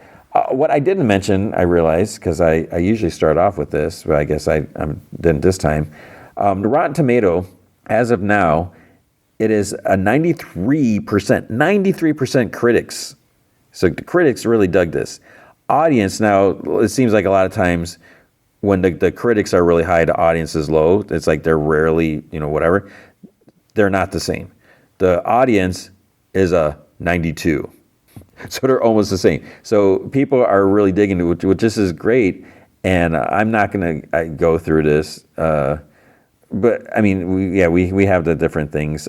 This is some of the audience. How about the audience reviews? Because this is a little more real. It's like less, perfect or whatever. This was such an awesome movie I have ever seen. Okay, see, it's not perfect, but really enjoyable movie. That was Megan. Daryl R. Really enjoyable movie. Jack Quaid played it. I don't want to say that. Sophie Thatcher killed it. I would definitely recommend. Small pockets. This is Frog says the small pockets of comedy are great. The script overall is meh at best. They give it 3 out of 5. Okay, they didn't really like it so much. Shannon P. Absolutely love this movie. Great study of human nature and humanity, artificial intelligence and morality, both entertaining and thought-provoking, intelligent film with good. It keeps going. I'm not going to read that whole thing. MJ gave it 4 out of 5. Sophie Thatcher is excellent, and the movie does a good job of maintaining tension throughout. Eric says, I'd say it's an 8 out of 10, even though he gave it 4 out of 5. It's like, okay. So, yeah, I really enjoyed it. And, it's my favorite movie of 2025 so far, but we've only been here a month. So there's not that many movies that I've seen. So I just enjoyed it. I thought it was clever, and I think I do appreciate the pacing. It wasn't super long, so it's not. Yeah, it works. So I would definitely say you should check that out. You should see it. Good performances, and I think the important thing is support the smaller movies. We need more stuff like this. So I'm happy to have paid for my ticket price to see that, and I recommend it. It's not a movie that needs to be seen on the big screen, but it's worth checking out. So see it. And thank you for checking out the podcast, because that is it. There's nothing more to say. I'm just gushing about how much I enjoyed it, and I could sit here and gush about how much I enjoy you all listening, but we're out of time. So big thanks to Andrew Loken, because he is a big supporter of the show. You can be a supporter by going to patreon.com/gmanfromheck. Any amount you can commit to will be awesome. If you commit at the Rick Jones tier or higher, you get access to the Secret Podcast from Heck, which is an additional 30 minutes of podcast entertainment every single week. And I've been talking about Amazing Spider-Man. I may continue that for a little bit, but I think we're going to take a break this week. I think I'm going to dive into Severance a bit. I just want to talk about, I don't know if I may have touched on it before talking about the show, but I really want to get into just the idea, not necessarily about the characters in the show, but just the idea of it. I think that there's a lot to be said there, and just it's something to mix it up a little bit. Just really dive into what a severance workplace would be like. Is that a good thing or a bad thing? But if you can't commit to monthly commitment, you can also help out by going to coffee.com/gmanfromheck, and you can buy me a virtual cup of coffee or two. And that's ko-fi.com/gmanfromheck. And my head was totally bobbing with every syllable there. What's going to be next week? Next week's movie, I believe, will be Heart Eyes. It's like a slasher movie type of thing, it looks like. I don't know how it'll be. The only reason I care about it is because Olivia Holt is in it. I think she is super cool. I've interviewed her three times, at least twice, for Cloak and Dagger, and she was always super cool. I mean, it's just so like calm and natural. When the camera's not even running, just the way she was talking to like all the press and everything is just very cool. So, and she was good in that other show, Cruel Summer, that first season. I highly recommend that. It's on Hulu. It's a great show with the 3 different timelines where she was abducted and for like a year. I mean, it's creepy, but it was just really, really good. So we'll probably do Heart Eyes. I am also going to be seeing Hellraiser this week. So the original Hellraiser, they're doing like a 4K version, whatever, theatrical. It's one of those, I think it's like a Fathom event. And I love that movie. It's not the best movie or whatever, but it's, Clive Barker's, it's the first thing that started Hellraiser. It's just like, it's kind of simple in the fact that it's just really contained to the house. And, it's a little dark and stuff, but there's something about it. I don't know. And, maybe it's the idea of just Pinhead's look and everything is just so cool. So I'm looking forward to that, because I don't think I ever actually saw that one in the theaters. I think the first time, I don't know how I missed it, but I think the first time I saw it was on video. So I'm super excited to see that. So we'll definitely talk about those two. And then, of course, there'll be more Spider-Man, more Harley Quinn, more Prime Target, more Severance, and so forth. I don't think there's anything else. Oh, maybe there is. Invincible is going to be starting up soon. I don't know. We'll see how things go. But that is going to be it. Thank you for listening. I hope you're doing well. I hope things are going smoothly in your life. I hope you're taking care of yourself. I hope you're taking care of others. And I hope you remember, be good to each other.